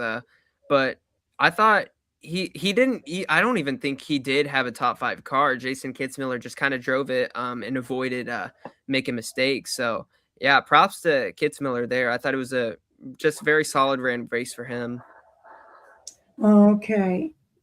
I think that's one as a team owner I would look at, again, the consistency, not tearing cars up. Reed just mentioned it. Doesn't just give up. It was like, oh, I went a lap down. My car is this, that. I don't want to drive it. Just continually grinds it out. That I think is, again, grind it out to a championship, if you will, when you look back at the E Series last year. Yeah. But I think that's the big thing of, you ain't got to worry about it. Is it going to be a wrecked car this week versus that? He is always just maintains, always. Yep. It was Isaac, his son, that won that championship last year, just to be clear. Oh, yeah, you're right. Now, Thomas Annunziata, we talked about him already, getting the pole but not getting the victory, so I'm going to skip that. But Joe Gibbs Racing continues its winning role. Joe Gibbs Racing dominates in the ARCA Menards Series. Reeves' victory gave that organization another win in which he had already been in, had an outstanding season, reinforcing its status as the benchmark organizations for the series. Heading into Chicagoland, they're kind of setting the standard as the team to beat. Jay? I mean, if they're not, they got to look at what's wrong with their program. I mean, that's when you talk about an organization like JGR that's at the cup level winning races, they should be throughout, and they have a talent for finding some of these top drivers undiscovered and putting them in these cars and developing them. So, yeah, I hate to say it, but, yeah, if they're not winning, they need to look at why. I mean, seriously, because they should be. Yep, I 100% agree. Okay, is there anything more that you want to cover here in the ARCA Menards Series before we move on to Cup? Just always was pretty happy with the racing there at Elko. I liked seeing some multi-groove action. You love to see it, especially on those really short tracks. If that incident if that mechanical failure didn't happen with Landon Huffman, I think that would have been one of the best races of the season. I just really enjoyed the racing. Thought it was great. Okay. Maybe a little biased, but bring back the East-West combo at Elko. Oh yeah, we love. As long as I don't have to pay for it and do the logistics. Yeah, we love those races. Okay, we're going to move on to the Cup Series. I think our chat will come alive again as we get into the Cup Series here. The topics here for the Cup Series: Shane Van Gisbergen continuing his road course reign. Chase Briscoe came agonizingly close. The first round of NASCAR's in-season challenge delivered upsets. Ty Gibbs continues building momentum. Strategy won and lost the race, and we'll talk about that. Zillich scores a career milestone. A strong day for Joe Gibbs Racing again. And we'll talk about the biggest winners and losers as we cover each of these topics. But let's talk about Shane Van Gisbergen. I'm thinking he's one of the winners. The biggest story of the weekend was once again Shane Van Gisbergen. He captured the second consecutive Sonoma Cup Series victory, completed the weekend sweep after also winning Saturday's O'Reilly Series race. Here in the second Cup win of the 26th season and the 8th road course victory of his career. And he continued proving that when NASCAR heads to a road course, he's the driver that everyone has to beat. Reed? Yeah, SVG was not happy with his car pretty much all day. I think that really showed just, with how close Briscoe got there at the end. I think one more lap at the very max too, that Briscoe would have passed him, but SVG still managed to crank out another win. I said in the chat earlier, I think you put him in a JGR Toyota, especially one from this year, he wins by half a lap. So SVG continues to dominate. Not so much a domination this race as it was very close, but nonetheless, another impressive road performance. Nothing that surprises us. Okay, Jay, your thoughts. Yeah, this one's tough to tell. During his own interviews, and I'm not saying he was throwing the team under the bus. Actually, he was very complimentary of them. He said on Saturday the car was pretty much junk and slow and whatnot. To get it to where he could run up front, it was going away for whatever reason. He was struggling a lot more. Briscoe could, the blood in the water was the shark coming for it, and then overdrove himself. For some reason, I would say Briscoe has his number at Sonoma when it comes to that, having beaten him last year. This is where I say I feel like teams are catching up to him. But again, was that the fact that he didn't have the best car? He still didn't make the mistakes. I mean, even battling the bad car, he didn't make any mistakes. Briscoe did. So, had Briscoe stayed smooth and took a real dive bomb shot at him, I don't know if he'd have hit him or not when it came into that last corner. Definitely drove in there and took his best shot to get to him. So it's tough to tell whether or not the field is closing or SVG just really didn't have enough of a car to do his thing with it. But I do think that the competition is at least closing in a little. I have another point to make there. So Okay, we talk about the competition closing. But what if it is just honestly the JGR Toyotas there closing in? Because if we look at the deltas here, 3/10 behind Briscoe, and then all the way up to fifth. You can throw Larson in there because he finished fourth. Bell 5 seconds behind. You go to sixth to Ryan Blaney, 18 seconds behind. So 3 of the 4 guys right behind SVG, all JGR Toyotas, and you could maybe throw Hamlin in there if he didn't get spun there in a late race. So I think, and got beat by Tyler Reddick, 2311 Toyota. Maybe it just is the Toyotas and not the rest of the field that's necessarily closing in on SVG if there is some marginal change. Okay. Just to go over the race results here, Shane Van Gisbergen did gain 63 points in this race. He led 74 laps, and his margin of victory was 0.357 seconds. Chase Briscoe did come in second. He gave it everything he could. He blames himself. He felt he made a mistake, and that's what cost him going after the win. But I was real proud of him for being up there to contend. Ty Gibbs, a third place finish, a great run for him. Kyle Larson came in fourth. Christopher Bell, I wasn't sure how he was going to do, and he showed he can still race on those road courses with a top 5 finish here. Ryan Blaney came in sixth place. Connor Zilich is seventh. Ryan Priest finishing in eighth. And Michael McDowell ninth, with Alex Bowman rounding out the top 10. Jay, do you have the fastest lap of the race award? Let's see. On the Cup side, it was the number. Tyler Reddick. Yep, Yeah. Tyler Reddick, lap 80, and that was 75.761. Okay, so we'll talk about Tyler Reddick here in just a minute. But what are your thoughts about these guys that did finish in the top 10? Jay? Well, as Reed pointed out, on the year across the board, everywhere you go, I mean, when even your Ford drivers like Brad Keselowski says, what do you need to win? He said a Toyota. I mean, that tells you a lot coming from a Ford driver. I mean, they absolutely got it going on from the manufacturer side of the car, the team organization. So, yeah, that wasn't a surprise when it comes to that. I mean, you look at Christopher Bell struggling, and I didn't know this. I had looked at the results from the San Diego race. I didn't know he had gotten out of the car. I knew he still had some struggles, but I didn't know he had gotten out of the car. Stayed in the car this week, battled through everything, came back with a 5th place finish. I mean, that just tells you about the car and the team and what they have in support. So I wouldn't say there were any major surprises in any of this, other than maybe missing a few, like we mentioned, Denny Hamlin. I don't know how far up he would have been in contention, but certainly Tyler Reddick from the get-go and never being in contention, and that hurts as far as the overall points too. I mean, I thought it was a good race. Again, we see Alex Bowman kind of coming back to form. I feel like when it comes to getting a top 10 on a road course, we know that he's capable of that, getting wins on the street course of Chicago. So I thought it was what you would have considered.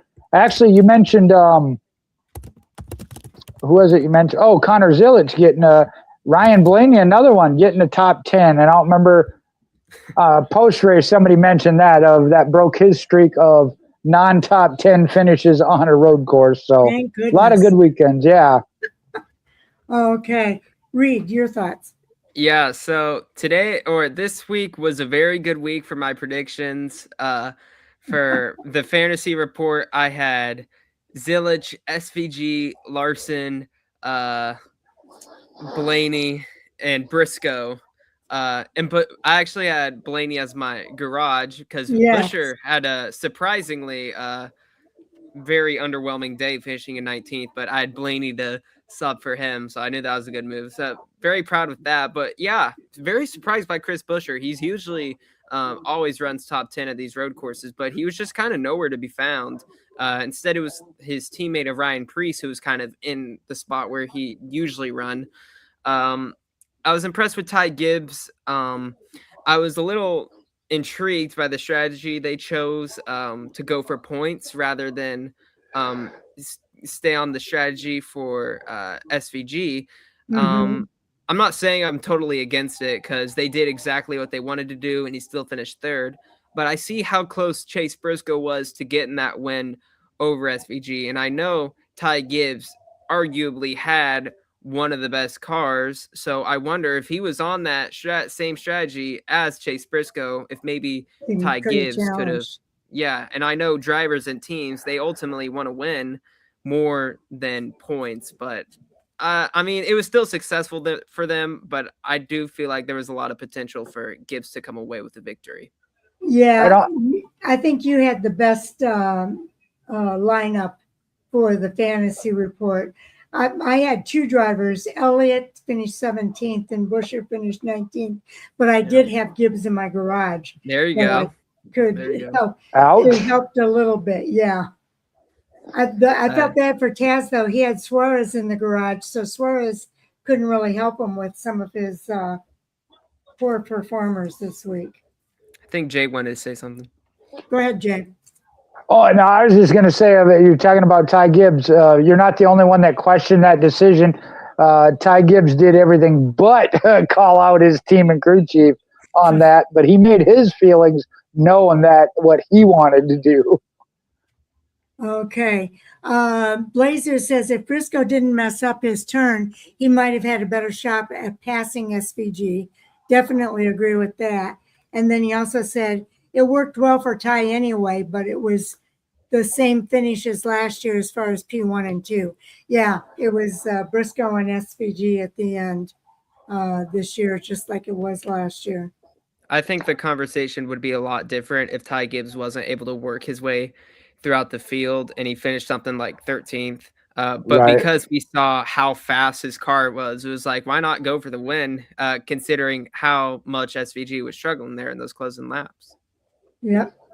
Okay, Jay, let's go over the points report here. I'm going to share this tab instead. And is that up there? Yep. Yours is, mine is not. Give me a second while my internet loads. Okay. We got Denny. We got a new points leader this week. I thought Tyler Reddick ruined my my in-season tournament, and he did kind of mess up the bracket, but I still had a decent finish. I had a good week with mine. I both had a good week. Yep. Yeah. Well, I was on vacation, so I didn't get mine in. I will say this: I would have been up in the middle to upper. I think I would have had 11. Everybody else, the top guys had 13. I didn't get it submitted, but I did one anyway. However, I'll go ahead and pull mine out when it comes to that because of the names I had to cross out. 4 of my final 8 and 1 of my final 4 were ones that I got wrong in this first round. So, I mean, it didn't just ruin this first round. Yeah, it would have shot me the whole way. Okay, let's go over the points. Looking at the Cup Series points, Sharon mentioned it. It is a new points leader. It is now by 1 point. They initially reported 2, but we mentioned Tyler Reddick having that fast lap award, cut it back down to 2. So 719 to 718. This is one not as big as some of the others, but we really thought was pretty much a coast to the end of the year, and it has shown it is not. From there, though, the top 2 are having their own little battle. Ryan Blaney in 3rd is 104 back. Ty Gibbs in 4th, minus 130. Kyle Larson, 148 back. Chase Elliott in 6th, 165. And they got good numbers, if you will, because they mentioned Chris Buescher not having his normal solid road course day. 7th spot, 201 points back. Carson Hocevar, 210 back. Daniel Suarez, 235. Bell in 10th at 247. So we get to the chase line itself. Chase Briscoe, helping himself, is now 11th at minus 251. William Byron, 273 back. Bubba Wallace, 275. Shane Van Gisbergen back in the conversation, as a road course will do for him, at 425. He is 294 back from the leader and 23 points above Ryan Preece, 24 points above Austin Cindric, and there is your cut line. Cindric in 16th has, 12 points ahead of Eric Jones and 25 points ahead of Brad Keselowski. AJ Allmendinger, 1 more point back at 375. 5 back to Joey Logano, who just keeps falling further and further. 1 more back for McDowell, and then another 13-point gap to Ross Chastain. Another one we would have considered at least chase contention, not having the best of years. So the cut line, like I said, 30-point.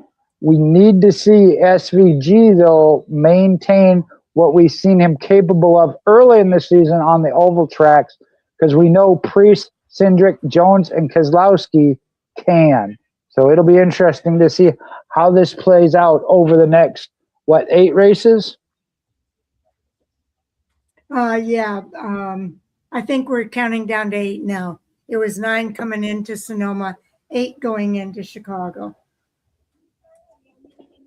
So there you go. There's a couple guys I got my eye on, starting with AJ Allmendinger. He's been kind of quietly moving up in these standings a little bit. I feel like we're going to some tracks that have, or track types that are a bit stronger for Allmendinger, coming off the road courses. He had some good weeks.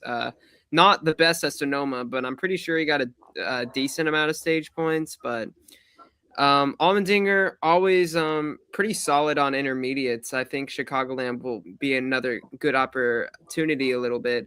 Joey Logano, I think this is his worst points position. Like, I think back to the summer stretch of 2024 where he was outside the bubble. I'm kind of keep expecting him to turn it up a little, and I was like, all right, now let's get in the chase, but no, he's just kind of not. Yeah, so super disappointed for that number 22 team. Austin Cindric, he recovered he wasn't great at Sonoma, but he recovered pretty nicely. And SVG, I wonder if his 36-point gap over the cut line will be enough to get him in. As it stands right now, I don't think it will be, because unless he has runs like he had at Nashville and Charlotte, it's going to be hard to replicate that. But if he does do that, then by all means, I think he's making it. But I don't know. It's going to be very interesting to see. Yeah, Shane Van Gisbergen up 3. Eric Jones, the driver that went down 3, to kind of make up for that. I think those are the big movers. Up 3, Alex Bowman was up 3. Man, super surprised by Ricky Stenhouse in 24th. I felt like he's had a way worse season than that. But nah, I mean 24th, that's a solid points position. I was expecting him to he's And he's up expecting him to to be like this week. 29th. Yeah. Yeah. And he really struggles on road courses, but he had a solid week this week. Okay, Jay, anything more you wanted to say here? Well, I'd have to agree. As much as I like him, and of all the negativity we saw towards SVG last year with the win in your end, you got the road course wins, and he was in solidly actually to start the season and then dropped out and not working his way back in. I'm with Reed. I don't know that 25, 26 point gap is enough, especially when you take away this road course. The momentum we've seen from Eric Jones as of recent. Brad Keselowski, unfortunately, has kind of fallen. I think he was up as high as 12. Needs to find that back, but we know the organization is capable of it. And then you mentioned AJ Allmendinger. On the preview, we talk about sleepers. And I think you're right. With some of the tracks we have coming up, might be good top 10 tracks for Allmendinger. So, yeah, he could be one to sleep or sneak his way in. Okay. I will say Shane Van Gisbergen captured the second. I think I did say that already. Sorry. Okay, so I'd say Shane Van Gisbergen was one of the big winners of the weekend. Let's move to Chase Briscoe. He came amazingly close. Briscoe gave fans one of the best finishes of the season. He closed rapidly during the final laps, got to SVG's rear bumper entering the final hairpin, and simply couldn't get alongside to make the winning move. Despite finishing second, Briscoe showed Joe Gibbs Racing has become a legitimate threat on the road courses. I'd say even though he didn't get past SVG, I think it was still a win for Chase Briscoe. What are your guys' thoughts? Yeah, absolutely. I think it also reinforces his performance at Sonoma last year, because we all know Chase Briscoe's always been a good road course racer, but I feel like a lot of us were kind of surprised how good he did at Sonoma last year, and we're kind of wondering if he'd be able to do it again with how up and down that 19 car has been. But he did, and I agree. To be able to contend with SVG like that, even with Trackhouse's struggles, is definitely something that works as positive momentum. Another thing I want to talk about is Christopher Bell. I was so surprised that he was genuinely running top 5 towards the end of that race and had a top 5 car. It's so interesting. I know the road courses like San Diego and Sonoma race completely different. They're completely different. But I don't know, qualifying like 38th and then running top 5 at Sonoma is so interesting to me. They've got some great physical therapists over at Joe Gibbs Racing. I'd love to get in contact with some of them. Yeah, I think we're going to talk about Bell here in just a little bit. Jay, what was your thought about Chase Briscoe? Well, Hunter Blazer just put it up. Briscoe is either a top 5 car or not even in the top 10 this year. When you look at the total points, though, to start this season, him and Cindric were two that were having to climb their win. Briscoe has been the more consistent of it, moving into the 11th spot now at minus 251, sitting at 468. So, yeah, as a whole, as JGR got on everybody on the same page and started moving up, certainly leading that way. For whatever reason, he does appear to have Sonoma figured out. I'm one that didn't have that full faith in him, even after the win last year, that I didn't have that full confidence in him, so kind of bit me. But it's a matter of the consistency throughout the year that we got to look at with him. I think he will make the chase. It's whether or not he can be a true contender. Okay, and that's true. We're going to have to wait and see what happens there. The first round of the NASCAR's in-season challenge delivered upsets. Higher seeds eliminated a first-round driver in that grouping, and I got to say, I had him going all the way, Tyler Reddick, and I thought he was going to mess up my in-season challenge for our in-season tournament with the Fan for Racing, Race Chat Live, and 110 Nation Group.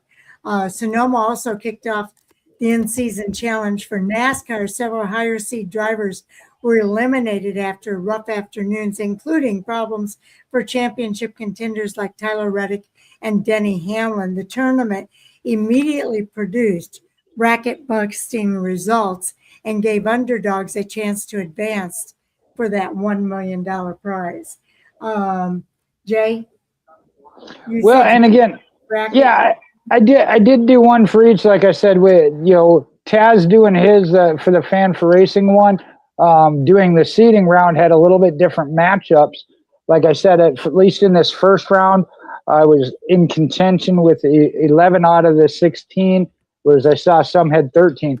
On the Cup side, out of the first round, I actually only had 4 that I didn't have right in this first round. But you mentioned it. I had Reddick at least through the next round. That hurts me. I had Logano moving on over Eric Jones, which kind of got me bit because I had Logano actually. Excuse me. Now that is based on their matchups. The one thing when I look at this in-season tournament, it's not always about the driver that advances doing good. And we almost saw that yet again for the second row of Ty Dillon beating Denny Hamlin due to other circumstances. But there were also a couple others. It's not that they had a strong day. It's that somebody else had a bad day. In this case, it's Tyler Reddick this year. And I don't remember who he was matched up with. But, yeah, all they had to do was not finish last because Tyler Reddick did that. But that's part of the fun, Yes. The bracket itself comes from the NCAA. Can you look at it the same? No, because there are so many things that can affect one driver or one team, top seed or not. When you talk about a top seed in basketball, your team has to completely collapse. This could just be a running out of gas or a flat tire at the wrong time. Somebody spinning you out that can affect it. So it's fun. But yeah, a lot of times we think, in this case, Reddick really did have a bad day, but the Hamlin Dillon deal, I was like, as we were watching that, and Hamlin did get back up into the 20s or whatever to get by Ty Dillon. Wasn't that either one of them had a great day, neither one of them had a bad day. It's just a matter of luck how they fell. Right. Reed, Yeah. how'd you fare? Yeah, pretty interesting. Outside of Taz's tournament here, NASCAR released a graphic a couple hours ago. Very funny. So we didn't have it at Atlanta this year because of how chaotic it was, and the tournament wasn't as fun because most of the contenders were taken out race 1. We already had 0 brackets left that are still eligible to win, and I felt like this was a much less chaotic race, and so that really surprises me. So that Tyler really goes Reddick to blew it. I know, but even I didn't have Reddick because I just I figured that, well, this is kind of the type of race that would Tyler Reddick would just get wrecked at or something, and well, I mean, pretty much, and yeah, that surprises me. Not a whole lot of chaos, it was kind of an interesting race, but still 0 brackets. I think that just goes to show how many layers there are to predicting NASCAR. It's tough. Yep, it is very tough. Hunter says, what happened to Elliott? Did he spin out? I can't remember offhand. He did spin out? Okay. Yeah, I think he came back pretty decently. He didn't fall nearly as back. 17th, I think. Yeah, he didn't fall nearly as back when he spun out. He had 2 incidences because somebody else spun out and him a couple cars went into the dirt. And then, he spun out on the front stretch, didn't quite back it into the wall and continued. So, yeah, he had 2 incidences back to back. One just being off the course, but there was 3 or 4 cars that went through the dirt to try and avoid somebody else's wreck. Right. And then spun out on his own after that, right on the front stretch start-finish line. Okay, Reed, you were telling us about your chart. I know in the NASCAR one, I had 10 of them that were right of the 16. Oh, yeah. I didn't fill out my NASCAR sanctioned one. I just had time for Taz's, but The 3-1, I'll quickly go over them. The 3 ones that I got wrong, let me check, were Suarez and Zane Smith. I picked Suarez to finish over him. A lot of us did. Yeah, I think Suarez was kind of, I don't know if I'm remembering it right. I think he was above Smith for a lot of the race, or was close to that, but I didn't see what happened to him. I know he finished like almost dead last, but I also got Herbst and Custer wrong. I was really surprised by that. I expected 2311 to back up what they did at San Diego, but they didn't at all. And I got Logano and Cindric wrong. Expecting Logano to have a better one, but yeah, Cindric, he had a solid finish, but those were the 3 that I got wrong. Well, the 3 I got wrong were I did pick Smith over Suarez, so I got that one right.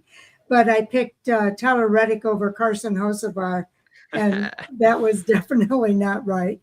And then I also got the one that you got between Riley Herbst and Cole Custer. I chose Herbst, and Cole Custer actually beat him. So yeah, a little shocked by that. I wasn't expecting that. Yep. I had a little feeling about Cole Custer beating Riley Herbst. I was like, it doesn't really make sense for him to. He's never been good at road courses, especially in that car. So yeah, well, it happens. It happens. It happens. And then on the in-season one, like I said, I got 10 of them.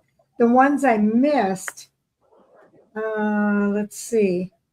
I took Reddick over Bowman. I took Cindric over Keselowski, and Keselowski actually did better. Suarez over Gilliland, and Gilliland actually did better than Suarez. I took Smith over Hocevar. And then Busher, I had Busher, Chastain. I took Chastain over Bell, and Bell did really well. I wasn't sure how Bell was going to do. And then I took Logano over Jones. I should have never done that. So, yeah, I wasn't sure how Bell was going to do. I don't think that's a bad pick, Logano over Jones, just because Jones has always just not been good at road courses. And Logano, you can usually shoe him in for, like, at the very least, a top 20. But, man, tough week. Yeah, on that one, the NASCAR, I was kind of with Sharon. I had Logano was one I got wrong. I actually had Allmendinger over Briscoe, like I said, and that was one I knew bit me. That I didn't have the faith in Briscoe to go back-to-back and counted on Allmendinger. Obviously got the Reddick Bowman one wrong, and then Suarez was the other one that on the NASCAR side. On the Taz side, I had Nemechek just based on their momentum, and he, at least in the O'Reilly Series, used to be really good on road courses. So I took him over Bowman. I had the Suarez one wrong, Reddick wrong again. I did have Custer, though, over Herbst. I had Hill over Chastain. That was with how Chastain's year has gone. I had faith. I actually had Hill going 2 more rounds. That's one of them I already got wrong in the next round, yeah. Well, because I had it Hill versus Custer matched up at Chicagoland, and there I didn't feel Custer had it. Good Custer pick. Yeah. Well, then the next round down, though, I had Logano, and I think I had him into the final 8 on this bracket, which obviously screws me for the next 2 weeks. Yeah. Well, Reddick's going to mess me up throughout the rest of the bracket because I had him going all the way. Who'd you guys have as your bracket winners for both NASCARs and Taz's? I had Kyle Larson for Taz's.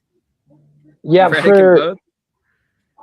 oh, you really put it all in one basket. Wow. Let me see. Under the Fan for Racing one, I have Larson versus Gibbs, and Larson winning it. Pretty confident in Gibbs looking pretty good again.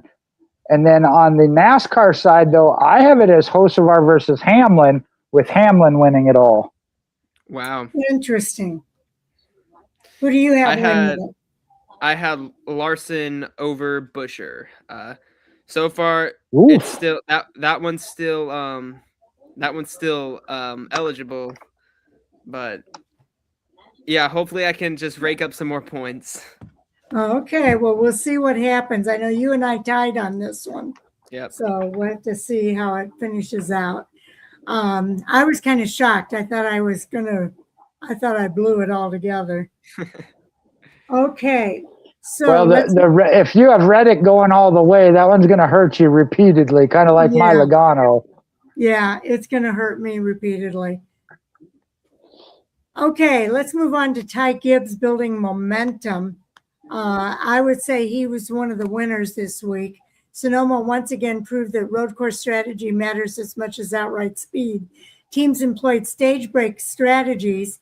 SVG's crew executed the timing perfectly, and clean pit stops and track position were critical throughout the afternoon. While passing was possible, the race reinforced that winning at Sonoma often starts on pit road. So your thoughts about Gibbs? My first, I think again, you're first now. Yeah. all right, looking at this tournament and what he did last year and what we've seen in his maturity level this year, could he have been more in contention just there at Sonoma? I think so. And what we've seen in the past, the Toyotas this year, I think Gibbs has a real shot. And what is he, fourth, fifth, sixth? Let me see where he's fourth. He's ahead of Larson and Elliott. When it comes to the chase seating, I think this has been a breakout year for him. We saw him get his win, but I think it's big as far as overall maturity, how he handles himself both in race and after the race. And then we go back to of week in and week out. Can you overcome a bad week or a bad decision, put it behind you and move on? And I think we've seen a lot more of that this year than we have in the past. Yeah. Hunter says Gibbs won the pole, and I figured he'd stay up front. Reed, your thoughts? Yeah, I already mentioned it before. I was real impressed with Ty Gibbs. Thought he really could have won the race. But again, like Jay, talking about, how much he's matured. Jay talked earlier, like probably half an hour ago in the show, about him doing everything but throwing his team under their bus. He could have. I felt like if he wanted to, like, I wouldn't be, I wouldn't disagree with him. But yeah, that's what they took the stage win over getting the race win to max out points, and they were trying to kind of get out of the Larson Elliott battle, so he's got a pretty good lead over them. But I agree, I can definitely see him making a run for the Cup here chase time. Hamlin said top 6 is probably what could do it, and Gibbs is well into that, so I guess we'll have to see. I think it's very possible. Okay, moving on here. Strategy won and lost the race. Sonoma once again proved that road course strategy matters as much as outright speed. Teams employed stage break pit strategies. SVG's crew executed the timing perfectly. Clean pit stops and track position were critical throughout the afternoon. And while passing was possible, again, it was won or lost on pit road. Teams that lost there were teams that lost track position because of their pit strategy. Ty Gibbs' team was one of those because he really was going after the points versus the win, I think. You're up, Reed. Yeah, I thought it was interesting because you get more points than you used to if you go for the win. But I mean, it still like worked out for him with what they were doing. Here, I'm gonna look at some other drivers I think were kind of on the long run strategy. So I know Ryan Blaney, him and Zilich were kind of working the long runs. They didn't really prioritize points at all, and they didn't get top 5s. Zilich kind of faded. Blaney couldn't get Bell, who kind of came there at the end and was really fast. Bell also got a ton of stage points along with Gibbs. He was on Gibbs' strategy. Blaney, I said he was going to get his first next gen road course top 5, and he got 6th. Yeah, he was so close. He had probably a 4th place car, but man, super close there. Let me look at some other drivers. Michael McDowell, he kind of ran top 10 all day, never broke into that top 5. He did go for a lot of stage points there. I think that's a great day for that number 71 team.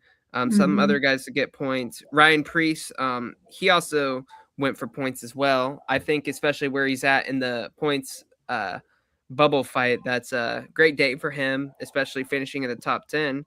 So yeah, I think, people talk about the how these stage breaks with the cautions are a little bit polarizing, but I think it does give more opportunity for drivers like Ryan Preece who are on the bubble, more chances to get points. I know it kind of sucks that some of the best cars have to choose, well, do I want to get points for even leading all these laps, or do I want to sacrifice those to get the win? Um, I don't know. I don't know. I think there's a good balance to that with the win being more points. It's pretty interesting talking point. Yeah, Jay.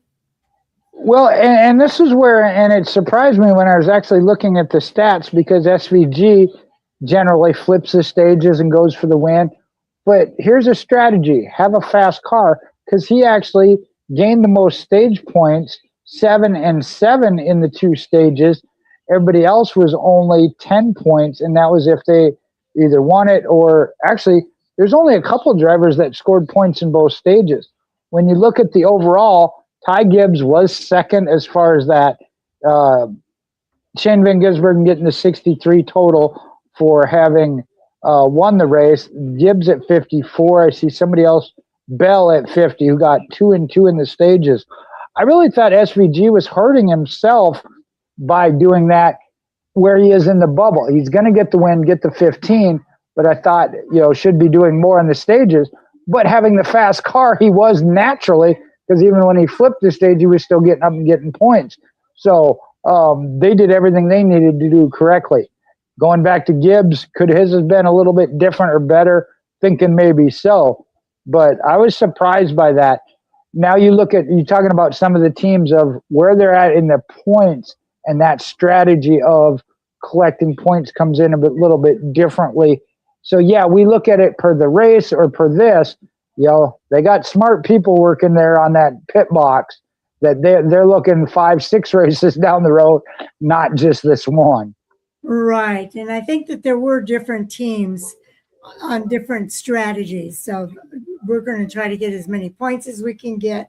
I think Gibbs was on that strategy, and others that were trying to position themselves for the race win. Obviously, SVG in that category, and maybe Connor Zillage. Connor Zillage, speaking of him, he did score a career milestone. He's one of the brightest young talents in NASCAR. He had a Breakout Cup performance. He finished 7th. That's his first career top 10 finish in the Cup Series, and he continues to demonstrate why many view him of one of the future stars in the sport. So I think he was on the winning side of his pit strategy. Most definitely, and especially you talk about just track time and learning things. As somebody pointed out, you don't learn nothing when you're in the garage behind the wall, and he has been, unfortunately, so much of his rookie season here so far. So again, finishing races, being out on the track is huge. Getting that top 10 on a road course where we know what he can do, the confidence and momentum all building in a good direction. Hope his second half of his season here is much better than the first. That's what I'm hoping too, Jay. Reed, your thoughts about Zillage? Yeah. Zillage's car, kind of like SVG, was starting to go away there at the end. I thought for a bit before he lost second place to Chase Briscoe that, maybe Connor Zillage might have something for SVG. But once he kind of lost that track position, it was like, well, at least he's probably going to finish top 5, and then he faded a little bit, got top 10. But, I think that's all that matters. We talked about it last week. He's had such a rough and kind of abysmal rookie season. And I think for Connor Zillage needed a race like this where, you kind of finish around where you ran. So good for Connor Zillage, and congrats on his first top 10. Okay, and a strong day for Joe Gibbs Racing. Joe Gibbs Racing left Sonoma encouraged. Chase Briscoe had the second place, Ty Gibbs in third. Christopher Bell came home in fifth. Now, I know Denny Hamlin fell back a little bit, but they had 3 cars in the top 5, highlighted by the organization's growing strength on road courses. So thoughts here, Reed, or is it Jay? Reed, I think. Yeah, the one I want to talk about first is Hamlin because I picked him over Ty Dillon, but I wasn't expecting him to have that much speed over him. Was really surprised by the speed that Hamlin showed. He's always struggled at road courses, but Sonoma, just like Tyler Reddick, he's particularly struggled at, and he showed genuine like top 10, borderline top 5 pace all day. I thought it really just showed how fast Hamlin is in the Cup Series, pretty much everywhere right now. He is. Yeah. Fortunately got spun there, but he recovered, still won his matchup, and comes home with a solid top 26. So I think and he comes home 1 point over Tyler Reddick in the points lead. I feel like if he didn't get spun there, the rhetoric around him would be much different, as he'd have like over 20 points over Tyler Reddick. But still going to Chicago, so good on the intermediates. I think he's going to extend that. At one point, he was 31 points over Tyler Reddick. I thought it was in the 30s. Yeah, he was 31 points over Reddick. Hunter Blazer says McDowell didn't flip the stages, so stupid. And then he went on to say they had an incident with Brad Kay and struggled to get a top 10. AJ was running pretty good till something happened to his car and he fell back. And Byron was so fast at practice in the beginning of the race. I don't know what happened to him, but it just seems to be the story for Byron this whole season. Byron's also having such an atypical day, is what Jay said. Hamlin won't give up points lead now that he has it. We'll see what happens there. I was wondering about that. I think it's going to be a battle between the two. Well, and that was kind of where I was going to go of with what Hamlin did over the 2 road courses that I looked at, the Coronado race and then here at Sonoma. Yeah, 26 doesn't look real great, but actually for him isn't bad, especially knowing where he was running and had to recover from that incident. Look out. I mean, what's his downfall going to be this year? Because he is in the JGR. He is in a Toyota, and we've seen that. So what Hunter's saying as far as Hamlin now has that points lead, may not give it back up. I know Reddick's also in, but Reddick has certainly had a little bit more since that beginning strong start, a little more sporadic, whereas Hamlin has come on and just been, bulletproof, if you will. So, yeah, I can see Hamlin taking full control now.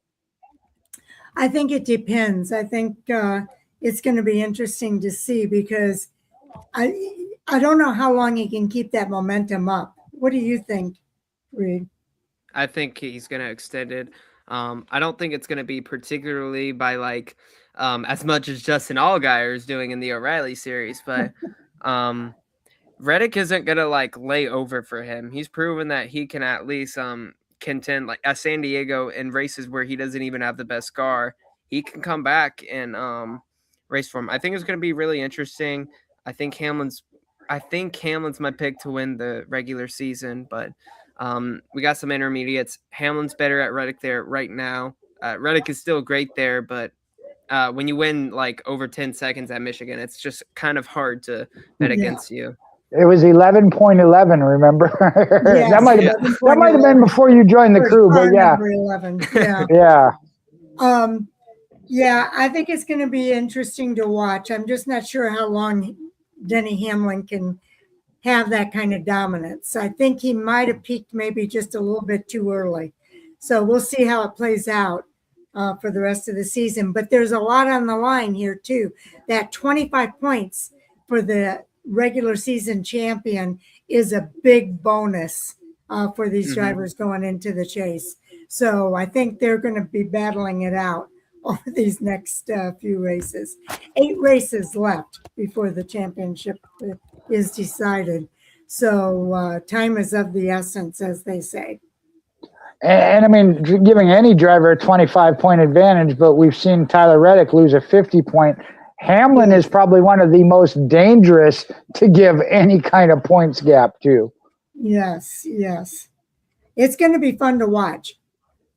Okay, guys. I think that's it then for tonight, unless you have something else that you want to talk about. I'm trying to think. I'm not sure. Excited to come back to Chicago for the first time since what, 2019? Yeah, since 2019. I'm super excited about it. Jay and I, we've seen some good races there.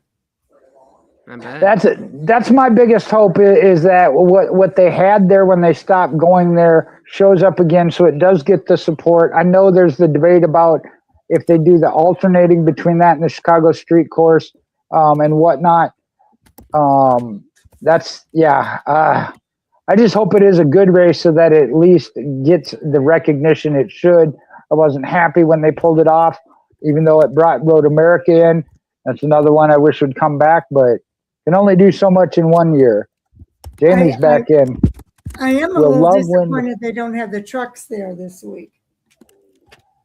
Right, that was a little, but again, logistics with what they were doing. Yeah. I'm with Reed. I don't know that Love is scheduled anymore because they were going with Hill and Love is signed with the Wood Brothers. And I will throw that out there. We kind of mentioned it. Taylor Gray signed a 1-year extension in the O'Reilly parts with JGR. So I found that kind of interesting, the fact that it was a 1-year extension. Yeah. They're talking about, will Love win before his rookie season like Heim did? And first time in the next gen. Yeah. So I don't know. We'll have to see if he gets some more starts because I like it. Reed put up there. I don't think he's running anymore. Yeah. Even if he was, he'd run that 33 car, and I don't. That number's not being used for RCR's part-time entry. I don't know which one they would use, but even then, Jesse Love has barely contended in his part-time starts with RCR in the next gen. Yeah. Maybe he could have some starts with like a Beard Motorsports like he did last year at Texas.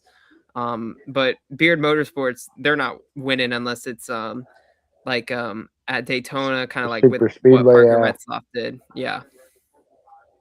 Okay. Well, and as much as I love Jesse Love, Corey Heim should have already been in a car. So yeah, that was one. I didn't expect it there at Coronado when I saw that. I was like, that was really surprising. Amazing. But yeah, that's what I heard. That one I didn't get to watch at all yet. I think I might have it on the recorder after I got home. But yeah, I mean, Heim is that talent that did not surprise me. Just the track at which he did it. But Sharon, we look at the trucks and races he's done, road coursing. What was it? He won 5 out of 5 in the trucks that year. So yeah, I guess it doesn't surprise me as much as I thought. Yeah. Other than being at the Cup level. I think when it comes to Love, I think there is a huge adjustment for a lot of these drivers when they move from especially the Xfinity Series into the Cup Series. And I know Connor Zilic experienced that in the first half of this season. I'm hoping we see better results for him in the second half. But I think the first half of the season is going to be an issue for Jesse Love, just like it was for Connor Zilic. And I think we might see him come alive like we are with Connor Zilic. But Connor's coming alive on the road courses. Let's see what he does on the ovals in this second half of the season. It's not that easy of an adjustment when you're going to that next gen car. Jamie says, good night, folks. Love's Travel Center should sponsor Jesse. I love that. And then Heim will race again this weekend. Don't be surprised if he's up front. Exactly. Just like Texas. Yeah. Yeah. Okay. You're suggesting C4 energy drink. Well, that's one. Somebody, it's one of these that does projections, partially with AI, does some paint schemes. I got a little too excited because I saw it and I thought it was a done deal, but they were just projecting the C4 onto the 21. Yeah, Well, I fell for it. It happens. It happens. I've been caught up in that too. Okay, I think that makes we're at the end of the season here, or at the end of the season, at the end of the show here. And definitely looking forward to the races this weekend. I will say we do have an interview tomorrow. But